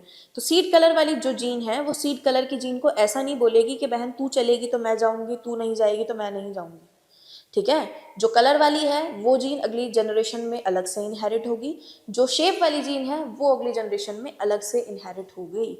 इसी वजह से हमें जो हमने दो कॉम्बिनेशन पेरेंट्स के लिए थे उसके अलावा भी दो कॉम्बिनेशन हमें देखने को मिले, क्योंकि जो इनहेरिटेंस होती है दो जीन्स की वो इंडिपेंडेंटली होती है। यही है law of independent assortment. Independent यानी कि इंडिपेंडेंटली असोर्ट होंगी, यानी कि the two genes will be inherited independently of each other, उनकी इनहेरिटेंस एक दूसरे पर डिपेंड नहीं करेगी, ठीक है। ये थे हमारे 3 लॉज ऑफ मेंडल जो कि मेंडल ने दिए थे अपने एक्सपेरिमेंट के बेसिस पे। तो अब हम आगे बात करते हैं ह्यूमन बींग्स में सेक्स डिटर्मिनेशन के बारे में, ठीक है। हम लोगों ने ये चीज़ देख ली कि किस तरीके से जीन्स इनहेरिट हो रही हैं, कैरेक्टर्स कैसे जा रहे हैं एक जनरेशन से दूसरी जनरेशन में, वेरिएशंस कैसे आ रही हैं। अब हम बात करते हैं सेक्स डिटर्मिनेशन के बारे में। सेक्स डिटर्मिनेशन यानी कि कैसे पता चलता है कि कोई इंडिविजुअल मेल है या फिर फीमेल है, ठीक है। या फिर अगर हमारे पास किसी ऑर्गेनिज्म की सेल हो तो उसकी सेल से कैसे पता चलेगी कि ये सेल्स मेल की है या ये सेल्स फीमेल की है। ये पता लगाने के लिए हम यूज़ करते हैं क्रोमोसोम्स का। ह्यूमन बीइंग की सेल के न्यूक्लियस में क्रोमोसोम होते हैं। कितने क्रोमोसोम्स होते हैं ह्यूमन बीइंग में? 23 पेयर, ठीक है। कितने पेयर होते हैं? 23 pair. There are 23 pairs of chromosome present in a cell of human being. अब इस 23 पेयर में से 22 पेयर ऐसे होते हैं जिनको हम ऑटोजोम्स बोलते हैं, which are common for both male and female, यानी कि मेल और फीमेल दोनों के अंदर ये कॉमन होते हैं, जिनको हम ऑटोजोम्स बोलते हैं। बचा हुआ एक पेयर जो होता है, ये पेयर में बता रही हूँ मैं, टोटल क्रोमोसोम्स 46 होते हैं, 23 पेयर होते हैं, ठीक है। यानी कि टोटल ऑटोजोम्स कितने होंगे? 44, और एक पेयर जो बचता है वो होते हैं सेक्स क्रोमोसोम, ठीक है। वो क्या होते हैं? Sex chromosome. अब इनको सेक्स क्रोमोसोम क्यों बोलते हैं? क्योंकि इन्हीं क्रोमोसोम्स के ऊपर डिपेंड करता है ऑर्गेनिज्म का जेंडर, उसकी सेक्स, ठीक है, कि वो मेल होगा या फिर वो फीमेल होगा। तो अगर ऑर्गेनिज्म फीमेल है तो उसके अंदर प्रेजेंट होंगे 2 एक्स क्रोमोसोम, और अगर ऑर्गेनिज्म मेल है तो उसके अंदर प्रेजेंट होगा एक एक्स और एक वाई क्रोमोसोम, ठीक है। अब ये इन क्रोमोसोम से सेक्स डिटर्मिनेशन होगी, ये कैसे फाइनलाइज हुआ? तो जब इन चीज़ों पे स्टडी चल रही थी तो साइंटिस्ट ने देखा कि जितनी भी सेल्स हैं उनके अंदर एक क्रोमोसोम देखने को मिल रहा है which is of x shape, ठीक है, एक एक्स शेप्ड क्रोमोसोम देखने को मिला। तो उन्होंने देखा कि जितनी भी सेल्स के अंदर 2 एक्स क्रोमोसोम प्रेजेंट हैं वो फीमेल्स हैं, यानी कि फीमेल की जितनी भी सेल्स को स्टडी किया उनके अंदर ये 2 एक्स क्रोमोसोम उनको देखने को मिले, ठीक है। तो उनको ये पता चला कि फीमेल के अंदर 2 एक्स क्रोमोसोम होते हैं, लेकिन मेल के अंदर सिर्फ एक ही ये एक्स क्रोमोसोम था, ठीक है। मेल्स की सेल में उन्होंने क्या देखा कि ये एक्स क्रोमोसोम सिर्फ एक था, तो उसकी जगह क्या प्रेजेंट होता है मेल के अंदर, एक छोटा क्रोमोसोम प्रेजेंट था जिसको उन्होंने नाम दे दिया वाई क्रोमोसोम, ठीक है, जिसको उन्होंने क्या नाम दे दिया, वाई क्रोमोसोम, ठीक है। इस तरीके से कुछ सेक्स डिटर्मिनेशन होता है, यानी कि जो फीमेल है अगर XX क्रोमोसोम प्रेजेंट है यानी कि वो फीमेल होगी, सॉरी XY प्रेजेंट है तो वो कंडीशन मेल की होगी।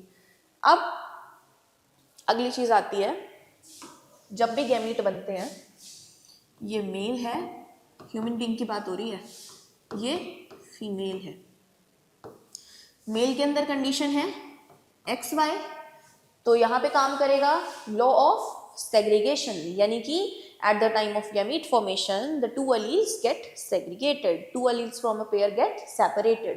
तो यहाँ पे जब गैमीट बनेगा तो ये मेल दो तरीके के गैमीट बनाएगा, क्योंकि ह्यूमन बीइंग्स में मेल जो है ये हेट्रोगैमेटिक होता है।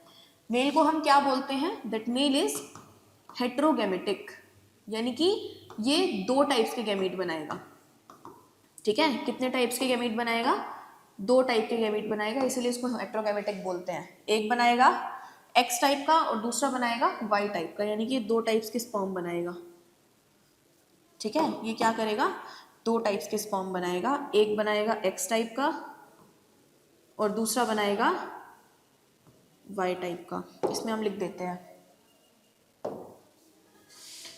ये X टाइप का है और ये वाला Y टाइप का स्पर्म है, ठीक है।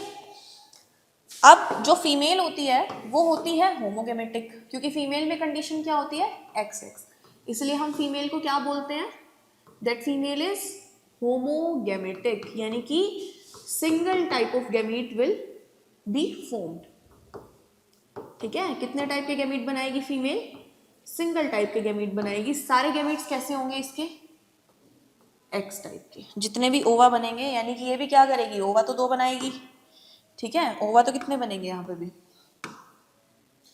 तो जो बनेंगे वो क्या बनेंगे X टाइप के, दोनों ही कैसे बनेंगे, X कैसे बनते हैं इसमें, X टाइप के बनते हैं। अब अगर ये एग जो है वो X वाले स्पर्म के साथ फ्यूज होता है, ठीक है, अगर जो फ्यूजन है वो किसका होता है, इस एग के साथ अगर इस स्पर्म का फ्यूजन होता है XY का, तो यहाँ जो रिजल्टेंट बने X वाले का, तो यहाँ रिजल्टेंट बनेगा XX, यानी कि ये XX जाइगोट बनेगा। और अगर XX कंडीशन होती है यानी कि वो ऑर्गेनिज्म क्या होगा, फीमेल होगी, ठीक है। वहीं अगर इस X टाइप ऑफ एग के साथ ये Y type of sperm fuse करेगा तो कंडीशन बनेगी क्या, XY, यानी कि जो रिजल्टेंट होगा वो क्या बनेगा, मेल बनेगा, ठीक है। रिजल्टेंट क्या बनेगा, मेल बनेगा। इससे क्या कंक्लूजन निकलता है, इससे कंक्लूजन निकलता है that the sex of the child depends upon the father and not on mother, ठीक है। जो भी बच्चा होता है, ऑफस्प्रिंग जो होता है, उसका जो जेंडर होगा, उसकी जो सेक्स होगी, वो किस पे डिपेंड करेगी, मेल के ऊपर, यानी कि फादर के ऊपर। मदर जो है वो बच्चे के जेंडर की वजह, जेंडर के लिए कभी भी रिस्पॉन्सिबल नहीं होती है, क्योंकि दो टाइप से गैमीट कौन बना रहा है, मेल बना रहा है, मदर तो दोनों को बराबर ही दे रही है, ठीक है। मदर की तरफ से तो X ही मिल रहा है, X टाइप ऑफ एग ही मिल रहा है, ठीक है। तो यहाँ पे यही चीज लिखी हुई है कि सेक्स डिटर्मिनेशन सेक्स क्रोमोसोम की हेल्प से किया जाता है। सेल के अंदर टोटल 23 पेयर्स ऑफ क्रोमोसोम होते हैं, जिसमें से 22 पेयर ऑटोसोम्स होते हैं, यानी कि 22 पेयर्स, ठीक है, and 1 pair is of sex chromosome. तो जो सेक्स क्रोमोसोम है, इन case of female it is XX and in case of male it is XY, ठीक है। अब मेल जो है ये दो टाइप के गैमीट बनाता है, दो टाइप के स्पर्म बनाएगा, और जो फीमेल है ये खाली एक टाइप का एग बनाती है, ठीक है। अगर एग जो है वो ऐसे स्पर्म से फ्यूज होता है जिसमें X क्रोमोसोम है तो वो फीमेल बनाएगा, और अगर egg Y type of sperm से फर्टिलाइज होता है तो वो क्या बनाएगा, एक मेल बनाएगा। So it is the sperm which determines the sex of the child, not the egg, ठीक है। मेल गैमीट होता है जो कि रिस्पॉन्सिबल होता है for the sex of the child, egg नहीं होता है, ठीक है। तो इस तरीके से कुछ सेक्स डिटर्मिनेशन का प्रोसेस चलता है इन केस ऑफ ह्यूमन बीइंग्स। अब आगे हम लोग बात करते हैं, ये देखो इसमें भी यही चीज दिखाई हुई है, समझ आ गया होगा अब तो ये चीजें, है ना। तो अब हम लोग बात करते हैं एवोल्यूशन के बारे में। हेरिडिटी के बारे में इतनी चीजें थी, अब हम लोग बात करते हैं एवोल्यूशन के बारे में। अब एवोल्यूशन क्या होता है, नई नई स्पीशीज का बनना, ठीक है। जो लाइफ है वो अर्थ पे बोलते हैं हम लोग कि जब लाइफ ओरिजिनेट हुई थी सिंपलेस्ट ऑर्गेनिज्म से बनी थी, सिंगल सेल ऑर्गेनिज्म जो होते हैं प्रोकैरियोट्स, ठीक है, बैक्टीरियल सेल, क्योंकि सबसे छोटे ऑर्गेनिज्म थे। उसके बाद उनमें चेंजेस आए, मॉडिफिकेशन हुई, कॉम्प्लेक्स होते गए, क्योंकि पहले सिंपल ऑर्गेनिजम्स आए थे, उनकी कॉम्प्लेक्सिटी बढ़ी, कॉम्प्लेक्स होते गए कॉम्प्लेक्सिटी बढ़ बढ़ के वो क्या बने, कॉम्प्लेक्स सेल बनी, और फिर उससे मल्टी सेलुलर ऑर्गेनिजम्स बने। यानी कि जो लाइफ बनी है वो कैसे बनी है, सिंपल से कॉम्प्लेक्स, ठीक है। लाइफ कैसे बनी, सिंपल से कॉम्प्लेक्स बने। तो ये जो सिंपल से कॉम्प्लेक्स बनने का जो प्रोसेस है इसी को हम क्या बोलते हैं, इवोल्यूशन बोलते हैं। इसी को हम क्या बोलते हैं, इवोल्यूशन बोलते हैं। तो जो इवोल्यूशन का प्रोसेस है ये कैसा है, पहली चीज तो कॉन्टिन्यूस है, क्योंकि ये प्रोसेस कॉन्टिन्यूसली चलता है। दूसरी चीज ये ग्रेजुअल प्रोसेस है, यानी कि ये धीरे धीरे होता है। एक ऐसा नहीं है कि आज हम रात को सोए या सुबह उठ के देखा तो हमारे पंख निकल आए, ठीक है, जादू नहीं होता कि रात को हम सोए या सुबह उठ के देखा है पंख निकल आए, ठीक है, क्योंकि धीरे धीरे होता है। अब ये मत सोचना कि अभी धीरे धीरे 10 साल के बाद तुम लोगों के पंख निकल के आएंगे, ऐसा कुछ नहीं होगा, ठीक है, क्योंकि वेरिएशंस होती हैं, एक लिमिट में होती हैं। तो ये जो प्रोसेस होता है एवोल्यूशन का कॉन्टिन्यूस है। दूसरी चीज ग्रेजुअल है, धीरे धीरे हुआ है, ठीक है। तो जो एवोल्यूशन होता है is the change in the characters that can be transferred from one generation to another. Evolution हम किसको बोलेंगे, ऐसा चेंज जो कि एक जनरेशन से दूसरी जनरेशन में ट्रांसमिट हो सके, ठीक है। कोई अगर लाइफ टाइम में किसी भी एक्सीडेंट की वजह से कुछ चेंज आया है वो अगली जनरेशन में नहीं जाता है, ठीक है। अगली जनरेशन में जो चेंजेस जाएंगे, अगर कोई चेंज जा सकता है तो उसी की वजह से इवोल्यूशन होता है, ठीक है, एक जनरेशन से दूसरी जनरेशन में।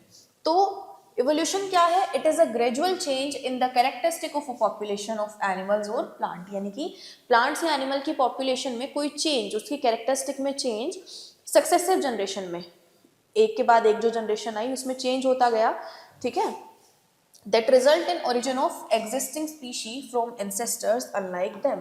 तो इसी evolution के प्रोसेस की वजह से क्या हुआ, आज के टाइम में जो स्पीशी है ये ओरिजिनेट हुई, जो एग्जिस्टिंग स्पीशीज है, ठीक है, जो अभी एग्जिस्ट कर रही हैं वो स्पीशी आई, कहाँ से आई, हमारे एंसेस्टर्स से आई। क्योंकि हम लोग क्या बोलते हैं कि ह्यूमन बीइंग बंदर से बने हैं, बोलते हैं ना, लेकिन इंसान बंदर से नहीं बने हैं। इंसानों के और बंदर के एंसेस्टर्स सेम थे, यानी कि जो हमारे पूर्वज थे वो सेम थे। दो ब्रांचेस निकली, एक तरफ ह्यूमन बने, एक तरफ बंदर बने, यानी कि बंदर हमारे भाई बहन तो हैं, लेकिन बंदर और हम बंदर से नहीं बने हैं। हमारे एंसेस्टर्स जो हमारे पूर्वज थे वो कॉमन थे, वी शेयर कॉमन एंसेस्टर्स। हमारे जो एंसेस्टर्स हैं वो कॉमन है, क्योंकि ह्यूमन इवोल्यूशन जो चला था बहुत लंबा प्रोसेस था, बहुत सारी स्टेजेस थी, ठीक है। तो हमारे और बंदरों के एंसेस्टर्स कॉमन थे, लेकिन हम बंदर से नहीं बने हैं, ऐसा थोड़ी है। अब एक बंदर है, वो 10-12 साल बाद जब उसको हम देखेंगे तो बंदर चलता चलता इंसान बन गया, ऐसा थोड़ी होता है, ठीक है। क्योंकि इवोल्यूशन हुआ है जिसकी वजह से दो अलग अलग ब्रांचेस निकली, बंदर बने और इंसान बने, ठीक है। तो it results in the formation of more complex organism from simple one. तो इवोल्यूशन की वजह से कॉम्प्लेक्स ऑर्गेनिज्म बनेंगे सिंपल से, जो मैंने अभी बताया था, ठीक है, कि इवोल्यूशन क्या है, सिंपल से कॉम्प्लेक्स बनने का प्रोसेस है, सिंपल से कॉम्प्लेक्स तक, ठीक है। तो evolution is a result of variation. और इवोल्यूशन किस वजह से होता है, वेरिएशन की वजह से होता है। हम इवोल्व किस वजह से होते हैं, वेरिएशंस की वजह से होते हैं, अभी जो मैं बता रही थी, ठीक है, कि वेरिएशन सर्वाइवल में हेल्प करती है, यानी कि वो क्या कर रही है, इवोल्यूशन करा रही है, ठीक है। तो अब बात आ जाती है वही जो मैंने बोला था कि अभी हम बात करेंगे कि वेरिएशन जरूरी नहीं होता कि हमेशा बेनिफिशियल हो, हमेशा एडवांटेजियस हो, variations can be disadvantageous as well. कैसे, देखो, जो वेरिएशन है कभी कभी सर्वाइवल के चांसेस को बढ़ाती है, कभी कभी सर्वाइवल के चांसेस को घटा देती है। हमारी एनसीईआरटी में एक ही एग्जाम्पल दिया हुआ है ना, बीटल्स वाला। क्या है ये एग्जाम्पल, इसमें बोला है कि एक झाड़ी थी, एक बुश थी, जिसके अंदर रेड कलर के बीटल्स थे, ठीक है। तो वो जो रेड कलर के बीटल्स थे, बर्ड्स को, कौवे उस बुशेस में खाना खाने आते थे, क्योंकि बर्ड्स तो कीड़े ही खाते हैं। तो जब बर्ड्स उस बीटल में खाना खाने आते थे तो वो रेड कलर के तो उनको अलग से चमकते दिखेंगे बुशेस में, तो वो उनको पकड़ते थे, खा जाते थे, जिसकी वजह से बीटल की पॉपुलेशन कम होती जा रही थी। एक टाइम के बाद कुछ इवोल्यूशन आया, कुछ वेरिएशन आई। क्या हुआ, कुछ डीएनए कॉपिंग मैकेनिज्म में इनएक्यूरेसी की वजह से जो बीटल का कलर था वो रेड से ग्रीन हो गया। ठीक है, कैसे कलर की बीटल बन गई? एक ग्रीन कलर की बनी। ठीक है, ये एक ग्रीन कलर की बीटल बनी, ये रही। तो अब ये जो ग्रीन कलर की बीटल बनी, ग्रीन कलर की बुशेस में कम दिखाई देगा, रेड कलर ज्यादा दिखाई देगा। अब जो कौवे या बर्ड्स खाना खाने आते थे उनको रेड कलर की बीटल दिखाई देती थी, ग्रीन कलर की कम दिखती थी, नहीं दिखती थी। ग्रीन वाली ने रिप्रोड्यूस करना स्टार्ट करा, जिसके बाद एक टाइम के बाद क्या हुआ, ग्रीन बीटल्स की पॉपुलेशन बढ़ गई और रेड वाली की घट गई, क्योंकि रेड पे तो वो फीड करते जा रहे थे बर्ड्स। ठीक है, तो ये जो वेरिएशन आई, अब धीरे धीरे क्या हुआ, जो ग्रीन वाली बीटल्स थी इसकी पॉपुलेशन बहुत ज्यादा बढ़ गई, रेड वाली खत्म हो गई। तो ये जो वेरिएशन आई इसने इन ऑर्गेनिजम्स को फेवर किया, इनके लिए ये एडवांटेजियस थी, इनके सर्वाइवल को फेवर किया। ठीक है, क्या थी ये जो ग्रीन बीटल जो आई, ये इसने क्या किया, हेल्प किया इनको सर्वाइव करने के लिए, यानी कि ये जो वेरिएशन आई ये एडवांटेजियस थी इनके लिए। ठीक है, जिसकी वजह से कौवों को दिखनी बंद होगी, कौवों ने खाना बंद कर दिया। ये पहली कंडीशन, जहां पे हमें क्या देखने को मिला कि जो वेरिएशन थी इसने ऑर्गेनिज्म को हेल्प किया किसमें, सर्वाइव करने में।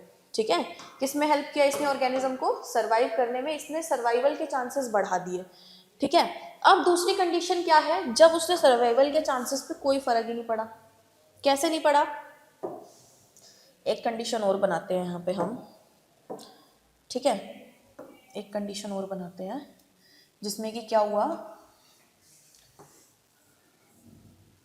ये दोबारा से बुशेज है। ठीक है, ये क्या है, हमारी बुशेज है।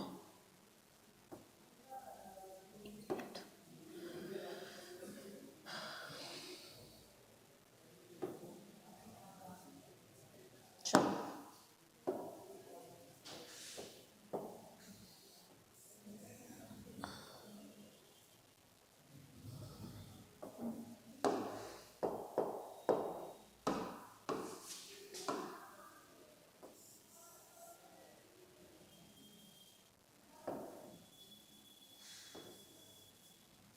ठीक है, ये हमारी बुशेज है, समझ जाना, दिखाई तो दे रहा है।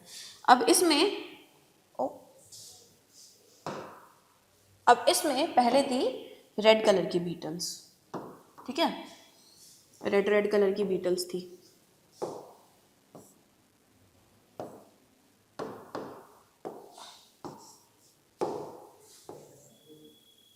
तो यहाँ पे ये रेड कलर की बीटल्स थी। अब ये जो रेड कलर की बीटल्स थी ये कौवों को आसानी से दिख जाती थी।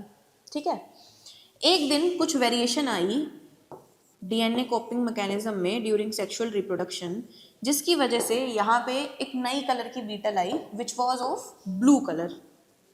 ठीक है, एक नई बीटल बनी जो कि किस कलर की थी, ब्लू कलर की थी।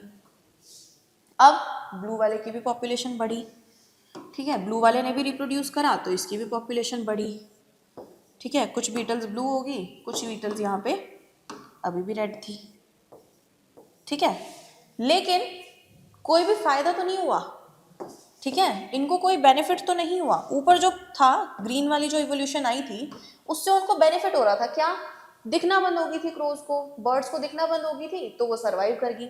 लेकिन यहाँ पे क्या बेनिफिट हुआ, यहाँ पे तो कोई बेनिफिट नहीं हुआ, नहीं हुआ ना। जो रेड वाली थी वो भी दिखाई दे रही है, जो ब्लू वाली है वो भी दिखाई दे रही है, जिसकी वजह से पॉपुलेशन क्या है, कमी होती जा रही है। यानी कि ये जो वेरिएशन आई थी ये डिसएडवांटेजियस ही थी, इसका कोई फायदा नहीं था इन बीटल्स को। ठीक है, कोई एडवांटेज नहीं हुई है। तो इस वाली कंडीशन में क्या देखने को मिला हमें, इसमें इनको एडवांटेज हुई है, एडवांटेज मिली है, इनके सर्वाइवल के चांसेस बढ़े हैं। ठीक है, जो सर्वाइवल था उसके चांसेस बढ़े हैं। तो यहाँ पे क्या हुआ, यहाँ पे कोई एडवांटेज ही नहीं थी। ठीक है, इस केस में कोई एडवांटेज थी ही नहीं। यानी कि जो वेरिएशंस होती हैं कुछ ऐसी भी होती हैं जो कि ऑर्गेनिज्म के सर्वाइवल में कोई भी हेल्प नहीं करती हैं, it decrease the chances of survival. ठीक है, अब अगली चीज आ जाती है, ये तो चीज थी क्या कि अगली जनरेशन में ट्रेट इनहेरिट होगी। अब हर ट्रेट ऐसा नहीं होता है जो कि अगली जनरेशन में भी इनहेरिट हो जाता है। तो जो ट्रेट होते हैं हमारे ये दो तरीके की होती हैं। ठीक है, जो ट्रेट्स होती हैं ये दो तरीके की होती हैं, एक तो हमारी होती है इनहेरिटेड ट्रेट और दूसरी होती है एक्वायर्ड। ठीक है। एक होती है एक्वायर्ड ट्रेट और दूसरी हमारे पास होती है इनहेरिटेड ट्रेट। अब दोनों में क्या डिफरेंस है? एक्वायर ट्रेट, एक्वायर करना यानी कि लाइफ टाइम एक्सपीरियंस से जो चीज़ें हम गेन करते हैं वो होती है acquired trait. Inherited trait, inherit करना यानी कि अपने जनरेशन में हमें मिलना, जो बोलते हैं ना हम खून में मिला है, ठीक है, विरासत में मिली है।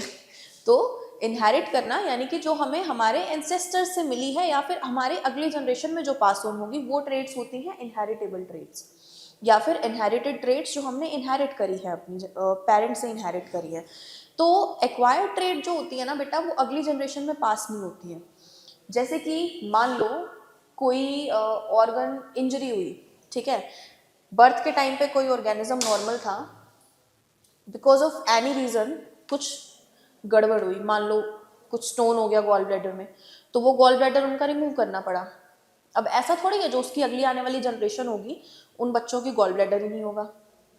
क्यों नहीं होगा? क्योंकि वो ट्रेट उन्होंने एक्वायर किया है बेटा। अगली जनरेशन में सिर्फ वही चेंजेस जाते हैं जो कि हमारे गैमीट बनाने वाली सेल्स में, यानी कि हमारी जर्म सेल में जो चेंजेस आते हैं ना, सिर्फ वही चेंजेस होते हैं जो कि अगली जनरेशन में इनहेरिट होते हैं। बाकी के जो सोमैटिक सेल्स में चेंजेस आएंगे वो अगली जनरेशन में इनहेरिट नहीं होते हैं। एग्जाम्पल देती हूँ एक, ईयर पियर्सिंग, ठीक है, कान में जो हम ये ईयरिंग्स पहनते हैं, तो फीमेल्स में तो ये पता नहीं कितने सालों से चलता आ रहा है, फीमेल्स अपने ईयर्स पियर्स कराती हैं, ठीक है। वो ईयर पियर्सिंग क्या है? कि इनहेरिटेड ट्रेट है, हम पैदा हुए उसके बाद पियर्सिंग करा दी।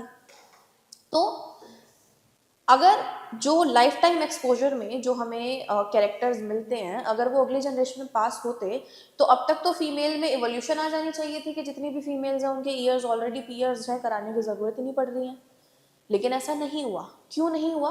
क्योंकि ये एक्वायर्ड ट्रेट था, ये चेंज था हमारी बॉडी की सोमैटिक सेल में। इससे हमारी जर्म प्लाज्म जर्म सेल में कोई चेंज नहीं आया। यानी कि जर्म सेल क्या होती है? जो सेल गैमीट बनाती है, हमारी ओवरी और टेस्टिस की सेल, ठीक है। तो ऐसी सेल्स जो गैमीट बनाती हैं उसमें कोई चेंज नहीं आया। तो अगर उसमें चेंज नहीं आया तो वो अगली जनरेशन में जा नहीं सकता, क्योंकि अगली जनरेशन में क्या जाता है? सिर्फ गैमीट ही तो जाते हैं, गैमीट से ही तो पूरी बॉडी बनती है, ठीक है। तो ऐसे चेंजेस जो कि लाइफ टाइम एक्सपोजर में एक पर्सन इनहेरिट करता है उसको हम एक्वायर्ड ट्रेट बोलते हैं, ठीक है। और एक्वायर्ड ट्रेट कभी भी अगली जनरेशन में ट्रांसमिट नहीं हो सकते हैं, ठीक है। लेकिन इनहेरिटेड ट्रेट क्या होते हैं? इनहेरिटेड ट्रेट वो होते हैं जिनको कि एक जनरेशन से दूसरी जनरेशन में पास ऑन किया जा सकता है, जैसे कि हेयर कलर, आई कलर, ये सब क्या है? इनहेरिटेड ट्रेट होते हैं, ठीक है। जैसे कि अगर हम बीटल्स का ही एग्जाम्पल लें, एक और एग्जाम्पल आप लोगों की बुक में दिया हुआ है, उसमें क्या बोला है उन्होंने कि ना बुशेस में बीटल्स थी सेम। चलो दोबारा बनाते हैं बुशेस। ये हमारी बुशेस,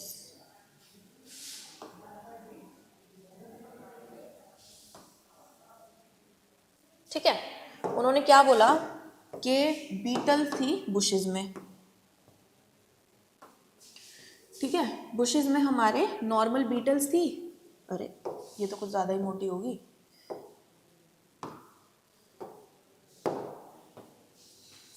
ठीक है। हमारी बुशेस में बीटल्स थी। तो हुआ क्या कि जिन बुशेस में ये रह रही थी ना उनमें कुछ बीमारी आ गई। यानी कि जितना न्यूट्रिशन इन लोगों को पहले मिल रहा था इन बुशेस से उतना मिल नहीं पा रहा था। तो खाना कम मिलेगा तो बीटल्स जो है उनका साइज छोटा हो गया, ठीक है। खाना ना मिलने की वजह से क्या इफेक्ट पड़ा बीटल्स पे कि उनका साइज जो था छोटा हो गया, क्योंकि खाना मिल नहीं रहा तो साइज बढ़ नहीं पा रहा, बॉडी अच्छे से डेवलप नहीं हो पा रही, ठीक है। तो इसकी वजह से क्या हुआ? जो साइज था वो छोटा हो गया। लेकिन ये क्या थी? ये एक्वायर्ड ट्रेट थी। अब इसके बाद अगली जनरेशन जब तक आई तब तक जो बीमारी थी वो गायब होगी, ठीक है। यहाँ पे क्या हुआ था? यहाँ पे डिजीज आ गई थी, कोई डिजीज इन बुशेस, जिसकी वजह से क्या हुआ? बॉडी वेट कम हो गया इनका। अब अगली जनरेशन में क्या हुआ? डिजीज जो थी वो इरेडिकेट हो गई, इरेडिकेटेड फ्रॉम बुशेस, यानी कि वो जो डिजीज थी वो खत्म हो गई बुशेस में। तो अब क्या होगा? जो साइज था पहला वाला वो रिस्टोर हो जाएगा, यानी कि अब जो दोबारा से बीटल्स आएंगी वो कैसी आएंगी, नॉर्मल साइज की जो पहले थी। ठीक है, वहीं अगर जो न्यूट्रिशनल वैल्यू है वो बढ़ जाए बुशेस की,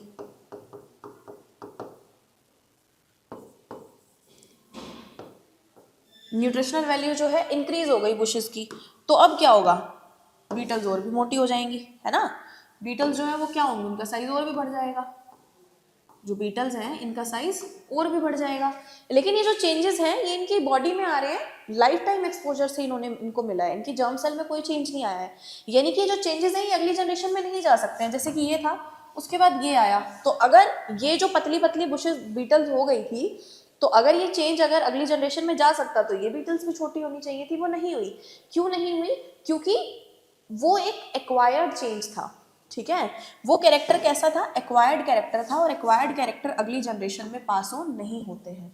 वहीं जब आगे उनको खाना ज्यादा मिला तो वो ज्यादा मोटी होगी। अब ऐसा नहीं है कि वो अगली जनरेशन में चला जाएगा, अगली जनरेशन की बीटल जो है वो हाथी बन जाएंगी। ठीक है, छोटी छोटी ही होंगी, वो डिपेंड करेगा। अब उनका साइज किस पे डिपेंड करेगा कि अब उन बुशेस की न्यूट्रिशनल वैल्यू कैसी है। तो ऐसे चेंजेस जो कि अगली जनरेशन में नहीं जाते हैं उनको हम एक्वायर्ड ट्रेट बोलते हैं। लेकिन जो चले जाते हैं, जैसे कि हमने कलर की बात करी थी, जो वेरिएशन आई थी, ये क्या था, इनहेरिटेबल ट्रेट था। ठीक है, तो ये डिफरेंस होता है एक्वायर्ड और इनहेरिटेबल ट्रेट में। अब अगली चीज आ जाती है हमारे पास स्पेसिएशन। स्पेसिएशन क्या है, it's a phenomenon of formation of a new species. ठीक है, अभी एक एग्जिस्टिंग स्पीशी से एक नई स्पीशी बनने के फिनोमिनन को हम स्पेसिएशन बोलते हैं। ठीक है, तो स्पेसिएशन भी क्या है, एक इवोल्यूशनरी प्रोसेस है। अब नई स्पीशी बन रही है तो इवोल्यूशन हो रहा है। ठीक है, तो उसी को हम क्या बोलते हैं बेटा, स्पेसिएशन बोलते हैं, नई स्पीशी के फॉर्मेशन को। ठीक है, तो ये जो स्पेसिएशन का फॉर्मेशन प्रोसेस है ये कुछ रीजंस की वजह से होता है। अब वो रीजंस क्या क्या हो सकते हैं, it can be accumulation of variation, वहां पे वेरिएशन की वजह से एक कलर बीटल का नया कलर की बीटल आई। अब अगर मान लो कलर के अलावा भी कुछ और वेरिएशन आ जाती है, बहुत सारी वेरिएशंस, अगर बार बार में चेंजेस आए जा रहे हैं, अब वो वेरिएशंस अगर एक्यूमुलेट होगी तो उसकी वजह से क्या होगा, नई स्पीशी बन जाएगी। दो अलग स्पीशी हम उनको बोलते हैं जो कि रिप्रोड्यूस नहीं कर सकती हैं, सक्सेसफुली रिप्रोड्यूस नहीं कर सकती हैं। ठीक है, ऑफस्प्रिंग्स बनेंगे नहीं, और या तो वो सर्वाइव नहीं कर पाएंगे ऑफस्प्रिंग्स, या फिर वो ऑफस्प्रिंग्स स्टेराइल होंगे, इनफर्टाइल होंगे। ठीक है, तो अगर जो ऑफस्प्रिंग्स बन रहे हैं वो या तो सर्वाइव नहीं कर पा रहे या फिर वो इनफर्टाइल बन रहे हैं, तो ऐसे रिप्रोडक्शन को हम सक्सेसफुल नहीं बोलते हैं। ठीक है, तो दो स्पीशीज जो कि सक्सेसफुली रिप्रोड्यूस ना कर पाए, दो ऑर्गेनिजम्स जो कि सक्सेसफुली रिप्रोड्यूस ना कर पाए, वो अलग अलग स्पीशी के होते हैं। ठीक है, तो या तो वेरिएशन के एक्यूमुलेशन की वजह से नई स्पीशी बनेगी, या फिर कोई फिजिकल बैरियर आ जाए, कोई नदी वगैरह आ गई, या फिर जेनेटिक ड्रिफ्ट, नेचुरल सिलेक्शन और माइग्रेशन। अब एक एक करके इन चीज़ों को पढ़ेंगे। एक्यूमुलेशन ऑफ वेरिएशन मैंने बताया, कई जनरेशन तक क्या हो रहा है, ओवर सेवरल जनरेशन नई वेरिएशंस आती जा रही हैं, इकट्ठा होती जा रही हैं, जिसकी वजह से एक टाइम के बाद क्या होगा, एक नई स्पीशी बन जाएगी। ठीक है, दूसरी चीज मैंने बताई फिजिकल बैरियर। अब फिजिकल बैरियर क्या है, मान लो एक एरिया में बहुत सारी बीटल्स हंसी खुशी रह रही थी। ठीक है, अब ये जो कंडीशन थी, मान लो ये कोई एरिया था। ठीक है, इस एरिया में बहुत सारी बीटल्स हंसी खुशी रहती थी। ठीक है, कि ये बहुत सारी बीटल्स साथ साथ में रहती थी, रिप्रोड्यूस भी करती थी, खाना भी खाती थी एक जैसा। ठीक है, अब एक टाइम के बाद क्या हुआ, यहाँ पे कुछ बैरियर आ गया। बैरियर क्या हो सकता है, मान लो कोई नदी आ गई बीच में। ठीक है, यहाँ पे कोई नदी आ गई इस तरीके से। अब नदी आने की वजह से क्या होगा, नदी आने की वजह से ना तो ये वाली बीटल इधर जा सकती हैं, ना ये वाली बीटल इधर आ सकती है। तो एक टाइम के बाद क्या होगा, ये रिप्रोडक्टिवली आइसोलेट हो जाएंगी, यानी कि ये अलग जगह पे रह रही हैं जियोग्राफिकल एरिया में, ये अलग जियोग्राफिकल एरिया में रह रही हैं। तो जब ऐसे कोई जियोग्राफिकल बैरियर की वजह से दो स्पीशी अगर सेपरेट हो जाती हैं, तो एक टाइम के बाद वो रिप्रोडक्टिवली भी आइसोलेट हो जाती हैं। तो ये फिजिकल बैरियर आने की वजह से क्या होता है, नई स्पीशी बन जाती है। ठीक है, नया स्पेसिएशन हो जाता है। ठीक है, फिजिकल बैरियर्स क्या हो सकते हैं, जैसे कि कोई रिवर है, माउंटेन है, लेक है, ये सब क्या करते हैं, ऑर्गेनिजम्स को आइसोलेट कर देंगे, जिसकी वजह से अलग अलग ज्योग्राफिकल एरियाज में रहेंगे तो उनके अंदर वहीं के अकॉर्डिंग एडेप्टेशंस आएंगे, जिसकी वजह से अलग अलग स्पीशी की फॉर्मेशन होती है। अगली चीज आ जाती है जेनेटिक ड्रिफ्ट। अब जेनेटिक ड्रिफ्ट क्या है, मान लो एक एरिया में बहुत सारे एनिमल्स रहते थे, ठीक है, एक एरिया में बहुत सारे जिराफ रहते थे, या फिर चलो हम मान के चलते हैं बीटल्स का ही एग्जांपल लेते हैं, ठीक है, बीटल बीटल चल रहा है तो एक एरिया में, ब्लू कलर का एरिया, इस एरिया में बहुत सारी बीटल्स रहती थी, अलग अलग टाइप की बीटल्स रहती थी, अलग अलग कलर की, ठीक है, कुछ यहाँ पे रहती थी रेड बीटल्स, ठीक है, कुछ यहाँ पे रहती थी ग्रीन बीटल्स, ठीक है, कुछ यहाँ पे रहती थी ब्लू बीटल्स,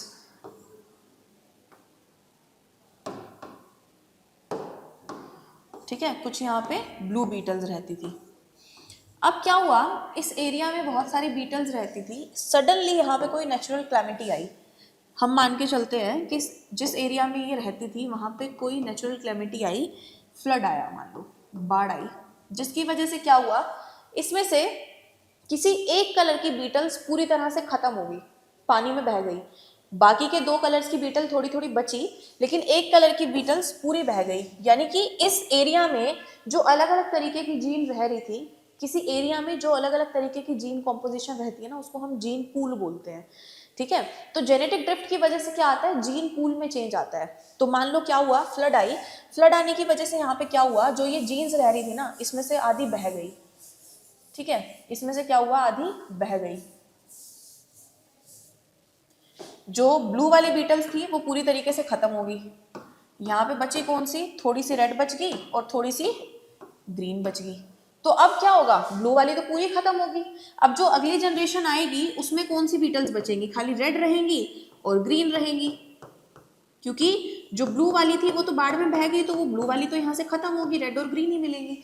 तो इसको हम क्या बोलते हैं, जेनेटिक ड्रिफ्ट बोलते हैं, ठीक है। इस प्रोसेस को हम क्या बोलते हैं, जेनेटिक ड्रिफ्ट बोलते हैं। किसी नेचुरल क्लैमिटी या फिर किसी नए मेंबर को इंट्रोड्यूस करने की वजह से, एरिया में हम अगर किसी नए मेंबर को इंट्रोड्यूस कर दें, वो उस एरिया के लिए ठीक ना हो, तो उसकी वजह से क्या होता है, जीन पूल में चेंज आता है। जीन पूल क्या है, एरिया की जेनेटिक कॉम्पोजिशन, वहाँ पे जो अलग अलग तरीके की जीन्स मिलती है, ठीक है, तो उसी को हम क्या बोलते हैं, वो जो वहाँ पे चेंजेस आएंगे ना, जो नई वेरिएशंस आएंगी, उसी को हम जेनेटिक ड्रिफ्ट बोलते हैं। अब यहाँ पे क्या हुआ, बाढ़ आने की वजह से रह रही थी यहाँ पे 3 स्पीशी मिलजुल के, ठीक है, 3 वेराइटीज मिलजुल के रह रही थी, लेकिन बाढ़ आने की वजह से क्या हुआ, एक वेराइटी बह गई, बची 2, तो अब जो आगे जनरेशन आएंगी उसमें तो ये 2 ही रहेंगी, ठीक है, तीसरी वाली तो खत्म ही होगी।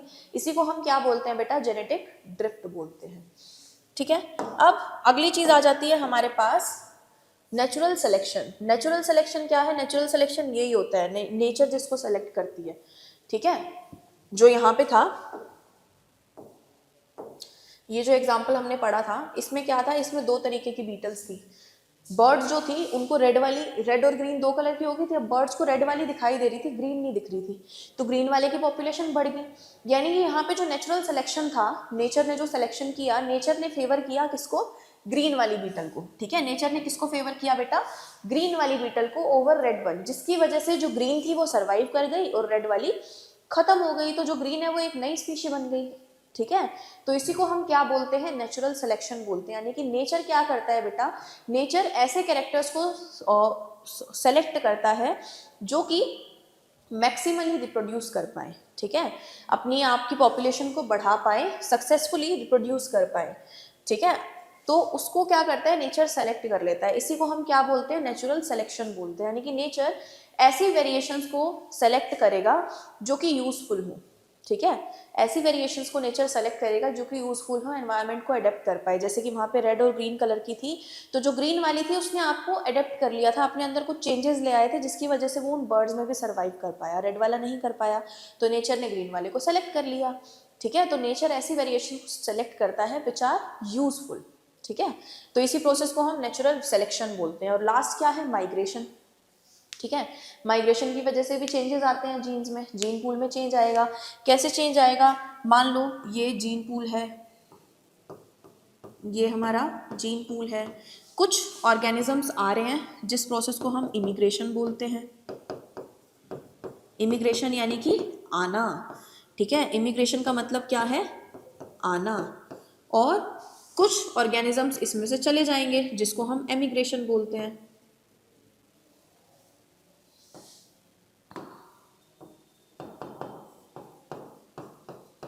ठीक है, कुछ ऑर्गेनिजम्स यहाँ से चले जाएंगे, एमिग्रेशन मानी के जाना। ठीक है, कुछ ऑर्गेनिजम्स यहाँ पे आएंगे और कुछ ऑर्गेनिजम्स यहाँ से जाएंगे।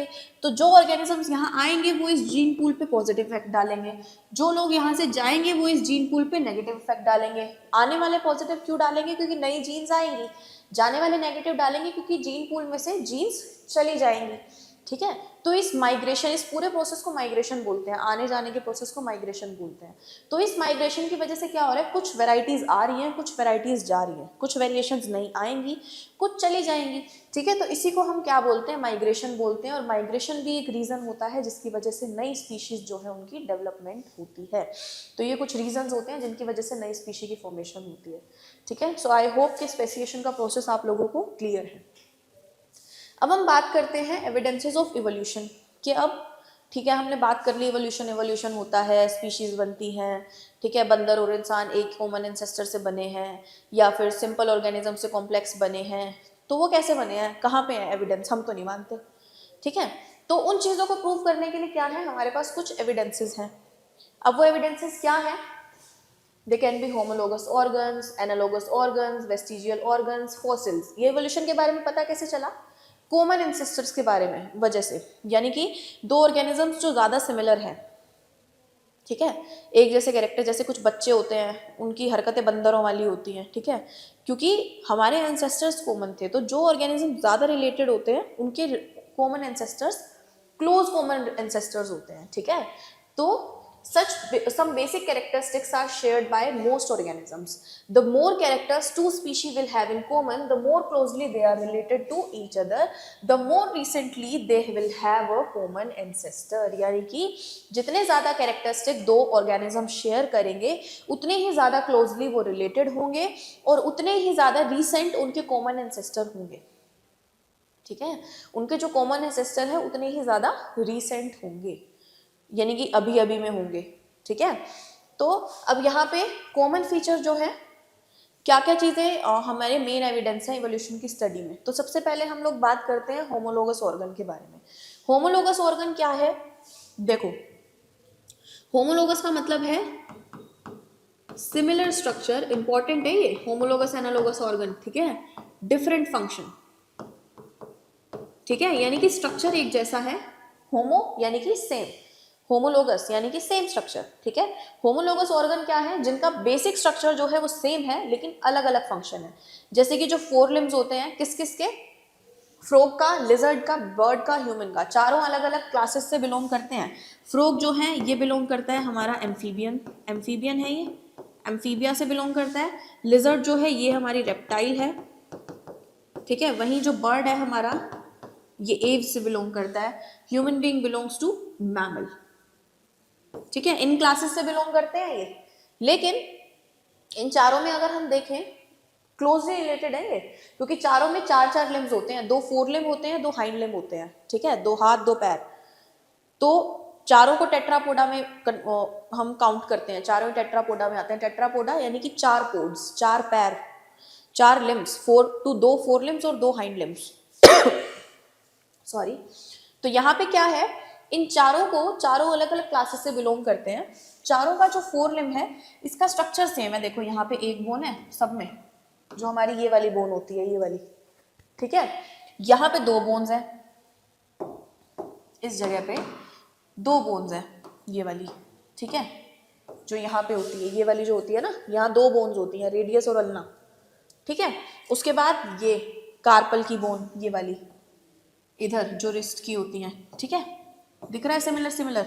फिर ये वाली जो इस जगह पे होती हैं, इस जगह पे पाम में। ठीक है, ये देखो ये रही। उसके बाद आगे ये फेलिंजेस, ये उंगलियों की जो हड्डी होती हैं। ठीक है, सब में दिख रही हैं, यानी कि ये चीजें क्या है, ये बेसिक स्ट्रक्चर जो है कॉमन है, सबका सिमिलर है, लेकिन फंक्शन अलग अलग है। कैसे अलग अलग है, फ्रॉग और लिजर्ड ये दोनों अपने 4 लिम्स को यूज करते हैं चलने के लिए। ठीक है, फ्रॉग यूज करता है जंप करने के लिए, अपनी बॉडी को बैलेंस बनाने के लिए। लिजर्ड यूज करती है इसको चलने के लिए। ठीक है, क्रीप करने के लिए। बर्ड यूज करती है अपने फोर लिम्स को उड़ने के लिए, क्योंकि जो बर्ड्स के फोर लिम्स हैं डेवलप होते हैं किसमें, विंग्स में मॉडिफाई हो चुके हैं बर्ड्स के फोर लिम्स जो हैं। और जो ह्यूमन बींग्स हैं वो किसके लिए यूज करते हैं अपने हाथों को, काम करने के लिए, ठीक है, खाने के लिए, अलग अलग काम फंक्शंस के लिए यूज करते हैं, लिखने के लिए भी, पानी पीने के लिए भी। तो यानी कि जो ये चारों हैं इनका जो बेसिक स्ट्रक्चर है ये सेम है, लेकिन फंक्शन अलग अलग है। तो ऐसे ऑर्गन्स जिनका सिमिलर स्ट्रक्चर हो but they have different functions, उनको हम होमोलोगस ऑर्गन्स बोलते हैं, जैसे कि fore limb of amphibians, reptiles, birds and mammals.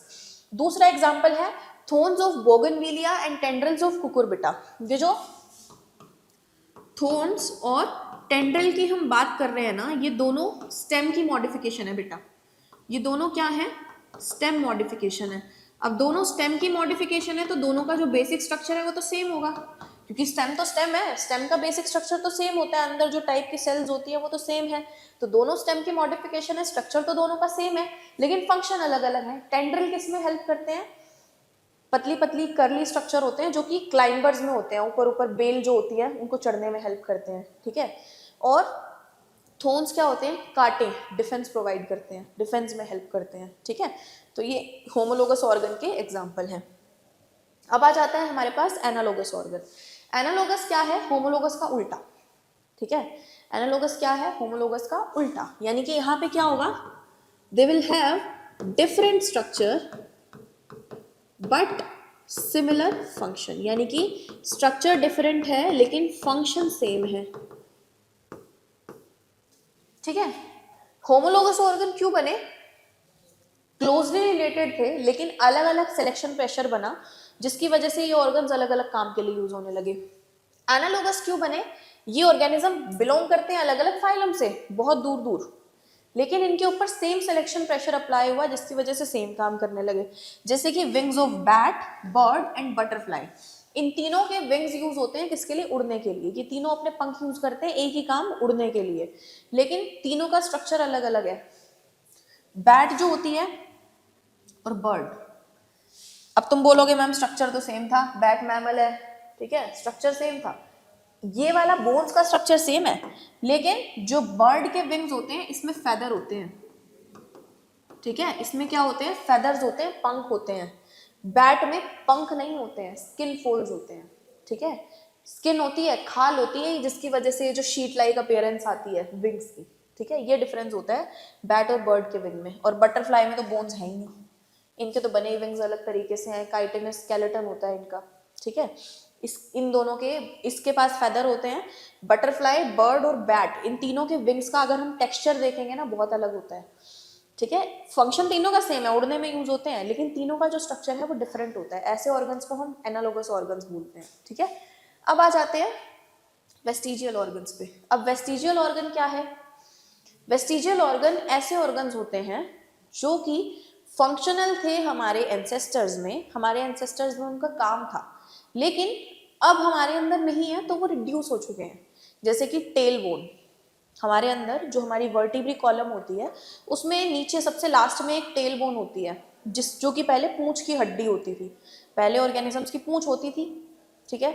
पहले क्या, एम्फीबियंस रेप्टाइल्स की तो अब भी होती है, बहुत सारे मैमल्स की भी होती है, ह्यूमन बीइंग की तो नहीं है टेल, और ऑर्गेनिजम्स की तो टेल होती है, तो वो तो हमसे रिलेटेड है मैमल्स जो है, ठीक है। तो जो टेल बोन है वो किसके लिए यूज होती थी, टेल के लिए, पूंछ के लिए। लेकिन अब वो जो टेल बोन है ह्यूमन बीइंग्स में रिड्यूस हो चुकी है, छोटी सी हड्डी बन चुकी है। हेल्प अभी भी करती है, वो बॉडी को बैलेंस करने में हेल्प करती है, हमारी बॉडी का वेट बेयर करती है जब हम लोग बैठते हैं उस टाइम। लेकिन पहले जो उसका फंक्शन था, यानी कि जो पूंछ की हड्डी बनती थी, वो अब वो वाला काम उसका नहीं है। तो जो टेल बोन है वो एक वेस्टिजियल बोन है। ईयर की मसल, कान की जो मसल होती है ना, पिन्ना की मसल जो होती है, जिसको हम ऑरिकुलर मसल बोलते हैं, कुछ लोग क्या करते हैं, इसको ऐसे ऐसे हिला सकते हैं। अभी भी अगर हम गाय भैंस को भी देखें, वो क्या करती हैं, अपना कान ऐसे ऐसे करके हिला लेती हैं, मतलब मैं पकड़ के हिला रही हूँ, वो बिना पकड़े ऐसे ऐसे अपने कान को मूव कर सकते हैं। तो उनकी जो ये ईयर मसल है, ऑरिकुलर मसल जो है, ये फंक्शनल होती है, ये काम हम नहीं कर सकते हैं। कुछ लोग कर सकते हैं क्योंकि उनमें ये चीज़ एक्टिव होती है अभी भी, ठीक है। क्योंकि कुछ लोगों में क्या होता है, वेस्टिजियल कैरेक्टर्स भी एक्सप्रेस हो जाते हैं, जिस कंडीशन को हम, एक टर्म आती है एटेविज्म, वो बोलते हैं। एटेविज्म होता है वेस्टिजियल कैरेक्टर्स का रीअपियर होना, ठीक है, उसको हम एटेविज्म बोलते हैं। बॉडी पे बहुत ज़्यादा हेयर ग्रो होना, ठीक है, तो उसको हम एटेविज्म बोलते हैं। तो टेल बोन, ईयर मसल हो गया। विजडम टूथ, विजडम टूथ क्या होता है? अक्कल दाढ़ जिसको हम बोलते हैं ना, सबसे लास्ट में आती है यहाँ पे। तो जो विजडम टूथ होता है, ये चाहे आए चाहे ना आए, हमारा काम चल रहा है, हमें इसकी ज़रूरत भी नहीं है, हर किसी में ये आता भी नहीं है, यहाँ पे आता है एकदम लास्ट में। तो हम खा तो यहीं तक लेते हैं, चबा लेते हैं, ये तो बिल्कुल पीछे आता है, ठीक है। इसीलिए विजडम टूथ क्या है? वेस्टिजियल ऑर्गन की तरह काम करता है, थर्ड मोलर होता है। विजडम टीथ क्या होता है हमारा? थर्ड मोलर होता है, ठीक है। उसके बाद वर्मीफोम अपेंडिक्स। अपेंडिक्स कहाँ होती है? ये हमारी स्मॉल इंटेस्टाइन जुड़ती है लार्ज इंटेस्टाइन के अंदर, मैंने बताया भी था उस दिन। तो ये लार्ज इंटेस्टाइन में नीचे ये स्ट्रक्चर निकलता है, इसको हम बोलते हैं वर्मीफोम अपेंडिक्स। वर्मीफोम अपेंडिक्स, ये जो वर्मीफोम अपेंडिक्स है, ये फंक्शनल थी हमारे एंसेस्टर में। इसमें बहुत सारे एंजाइम्स प्रेजेंट होते हैं। पहले खाना वाना खाते थे, कच्चा खा लेते थे, तो उनको डाइजेस्ट करने के लिए ज़्यादा एंजाइम्स यूज होते थे। अब वैसा नहीं है, हम कुक फूड खाते हैं, तो ये भी धीरे धीरे रिड्यूस हो चुकी है, ठीक है। तो ये वर्मीफोम अपेंडिक्स भी एक वेस्टिजियल ऑर्गन का काम करती है। तो ओवरऑल वेस्टिजियल ऑर्गन क्या है? जो कि फंक्शनल थे हमारे एंसेस्टर्स में, लेकिन हमारे अंदर अब उनका कोई फंक्शन नहीं है, हमारे अंदर वो रिड्यूस हो चुके हैं, ठीक है। अब आ जाते हैं हम फोसिल्स पे। फोसिल्स भी क्या है? एवोल्यूशन का एक एविडेंस है। तो जो फोसिल की जो प्रोसेस होता है, जो फॉर्मेशन होती है फोसिल्स की, वो कैसे होती है? धीरे धीरे मिट्टी की लेयर जो है वो बनती जाती है और ऑर्गेनिज्म नीचे नीचे दबते जाते हैं। मान लो कोई ऑर्गेनिज्म है, यहाँ पे कोई ऑर्गेनिज्म था, उसकी डेथ हो गई, तो अब उसकी जो बॉडी है वो यहीं पे पड़ी है, बॉडी यहीं पे पड़ी है। अब इसके ऊपर मिट्टी की लेयर आ गई, और लेयर आ गई, और लेयर आ गई, और लेयर आ गई। तो जब हम इस जगह को खोदेंगे तो हमें क्या मिलेंगे? इसके नीचे हड्डियां वगैरह मिलेंगी, उन्हीं को हम क्या बोलते हैं? फोसिल्स बोलते हैं, ठीक है। तो जो फोसिल्स की फॉर्मेशन होती है, उस प्रोसेस को हम फोसिलाइजेशन बोलते हैं, ठीक है। और जो फोसिल्स की स्टडी होती है उसको हम बोलते हैं पैलेंटोलॉजी, ठीक है। जो ब्रांच होती है फोसिल की स्टडी से रिलेटेड, उसको हम बोलते हैं palaeontology. Paleontology is the branch of science which deals with the study of fossils, ठीक है। तो हम फोसिल्स की एज वगैरह का पता लगा लेते हैं, सेडिमेंट्री रॉक में मिलती है, ठीक है। फोसिल्स मिलते कहाँ है? सेडिमेंट्री रॉक में, ठीक है। तो हम जितने नीचे फोसिल्स जितने नीचे दबे होंगे उतना ही पुराना होगा, जितना ऊपर मिलेगा उतना ही नया होगा। यानी कि जितने नीचे फोसिल्स प्रेजेंट होंगे मिट्टी के जितने नीचे, उतना ही पुराना फोसिल होगा वो, क्योंकि लेयर्स बन बन के उसके नीचे दबा है ना। और फोसिलाइजेशन एक बहुत लंबा प्रोसेस होता है। और फोसिल्स अलग अलग तरीके के होते हैं। इस तरीके से रॉक के ऊपर इंप्रेशन मिल जाते हैं, ये होते हैं कुछ प्रिजर्व हो जाते हैं, जो हार्ड रिमेन्स होते हैं, ठीक है। ये देखो एक्सोस्केलेटन, कुछ इन्वर्टिब्रेट्स जिनका हार्ड एक्सोस्केलेटन होता है वो प्रिजर्व हो जाता है, ठीक है। इस तरीके से देखो ये फिश का फॉसिल है, ठीक है। मान लो क्या था, ये फिश थी, मिट्टी के बीच में दब गई, तो मिट्टी के बीच में दबने की वजह से जो इसकी बॉडी थी, ऑर्गेनिक पार्ट्स जो थे वो रिप्लेस हो जाते हैं मिनरल से, सॉल्ट से।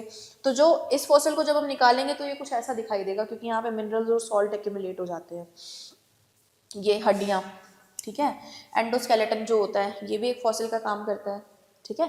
तो ये हमारे कुछ फॉसिल के एग्जांपल्स हैं, which include bones, shells, exoskeleton, stone imprints of animals and plants. Exoskeleton क्या होता है? बाहर का जो स्केलेटन होता है। कुछ ऑर्गेनिजम्स में बाहर होता है ना स्केलेटन, जैसे कि जो हमारे इंसेक्ट्स वगैरह होते हैं उनमें एक्सोस्केलेटन होता है, हमारे अंदर एंडोस्केलेटन होता है, ठीक है। देन आ जाती हैं स्टेजेस ऑफ इवोल्यूशन। इवोल्यूशन की स्टेजेस, तो अगर हम आइज के इवोल्यूशन की बात करें तो जो आइज इवोल्व हुई थी, आइज स्टार्ट हुई थी प्लेनेरिया से। प्लेनेरिया क्या है? एक फ्लैट वॉर्म है, हेलमिंथ होता है वो। तो जो प्लेनेरिया है उसके अंदर आइज क्या है? सिर्फ स्पोर्ट्स हैं, जो कि किसके लिए रिस्पॉन्सिबल होती हैं? लाइट को सेंस करने के लिए। मतलब हमारी जो आंखें हैं वो सब देख सकती हैं, हम लोगों को कलर दिखाई देते हैं, हम लोग सब चीज़ें देख सकते हैं, लेकिन प्लेनेरिया की जो आई है वो सिर्फ स्पोर्ट्स हैं which are responsible for sensing light. तो वो एकदम सिंपल फॉर्म थी आइज की, लेकिन अब वो कॉम्प्लेक्स होती होती इवोल्यूशन की प्रोसेस में क्या बन चुकी हैं? हमारी कॉम्प्लेक्स आइज बन चुकी हैं, जो कि हमें देखने में हेल्प करती हैं। सिर्फ लाइट परसेप्शन के लिए नहीं है, लाइट तो रिसीव करती है, उसके अलावा हमें दिखाती भी है, सब कुछ इमेजेस बना के देती है। तो ये भी कैसे बना, कैसे डेवलप हुई? कॉम्प्लेक्स साइज की फॉर्म में डेवलप हो गई हायर ऑर्गेनिजम्स में, which were just eye spots to detect light in case of planaria, ठीक है। अब वहीं अगर हम फेदर की बात करें तो जो फेदर्स का इवोल्यूशन है, फेदर कहाँ डेवलप हुए थे? डायनासोर्स में, ठीक है। फेदर्स किस में डेवलप हुए थे? डायनासोर्स में डेवलप हुए थे। तो डायनासोर जो हैं उनको उनके अंदर रेप्टाइल माना जाता है, डायनासोर को एज ऑफ रेप्टाइल बोलते हैं, ठीक है। जब रेप्टाइल्स डोमिनेट कर रहे थे तो वहाँ पे एक डायनासोर होता है जिसको हम आर्क्योप्टेरिक्स बोलते हैं। आर्क्योप्टेरिक्स जो है उसके अंदर कुछ कैरेक्टर्स बर्ड वाले हैं, कुछ रेप्टाइल्स वाले भी हैं। जैसे कि उसके स्केल प्रेजेंट होते हैं बॉडी पे, और बीक प्रेजेंट होती है बर्ड्स की तरह, लेकिन टीथ भी प्रेजेंट होते हैं, ठीक है, रेप्टाइल्स की तरह। यानी कि कुछ कैरेक्टर्स उसमें रेप्टाइल्स वाले हैं, कुछ बर्ड्स वाले हैं, लेकिन जो विंग्स हैं वो वहीं से शुरू हुए थे, फेदर जो थे वो वहीं से शुरू हुए थे डायनासोर से बनने। वो तो इवोल्व होके अब बर्ड्स के अंदर आए हैं। तो जो फेदर्स थे were there to protect them from cold, ठीक है। उनके अंदर फेदर्स थे, लेकिन वो किस लिए थे? सिर्फ उनको ठंड से बचाने के लिए। फेदर्स वहाँ क्या कर रहे थे? उनकी बॉडी को कवर करते थे ठंड से बचाने के लिए। जैसे अब मैं बोल रही थी कि बॉडी पे बहुत ज़्यादा हेयर डेवलप हो जाते हैं, एंसेस्टर्स में हेयर ज़्यादा थे उनको हीट से, उनको कोल्ड से बचाने के लिए, क्योंकि तब ये कपड़े वपड़े नहीं होते थे, ठीक है। एनिमल्स की बॉडी पे भी बहुत मोटा फर कोट होता है उनकी बॉडी को कोल्ड से बचाने के लिए। इसी तरीके से जो डायनासोर्स थे उनकी बॉडी पे भी फेदर्स थे उनको ठंड से बचाने के लिए, लेकिन बर्ड्स के अंदर जो फेदर है वो कॉम्प्लेक्स स्ट्रक्चर बन चुके हैं, विंग्स में मॉडिफाई हो चुके हैं, वो उनको फ्लाई करने में, उड़ने में हेल्प करते हैं। तो ये कुछ स्टेजेस हैं, कुछ एग्जाम्पल्स हैं एवोल्यूशन के, ठीक है। लास्ट टॉपिक इस चैप्टर का which is artificial selection. Artificial selection क्या होता है? अभी मैंने नेचुरल सिलेक्शन की बात करी कि नेचर ऐसी वेरिएशन को सेलेक्ट कर लेती है जो कि बेनिफिशियल होती है, यूजफुल होती है किसी ऑर्गेनिज्म के सर्वाइवल के लिए। लेकिन आर्टिफिशियल सिलेक्शन क्या है? आर्टिफिशियल सिलेक्शन भी है तो कुछ कुछ नेचुरल सिलेक्शन जैसा ही, बेनिफिशियल जो वेरिएशन है उनको हम सेलेक्ट कर लेते हैं, लेकिन यहाँ पे जो सिलेक्शन का प्रोसेस है वो नेचर नहीं कंडक्ट करती है, सिलेक्शन का प्रोसेस यहाँ पे ह्यूमन करता है, ठीक है। तो मैन मेड सिलेक्शन जो होता है उसी को हम आर्टिफिशियल सिलेक्शन बोलते हैं।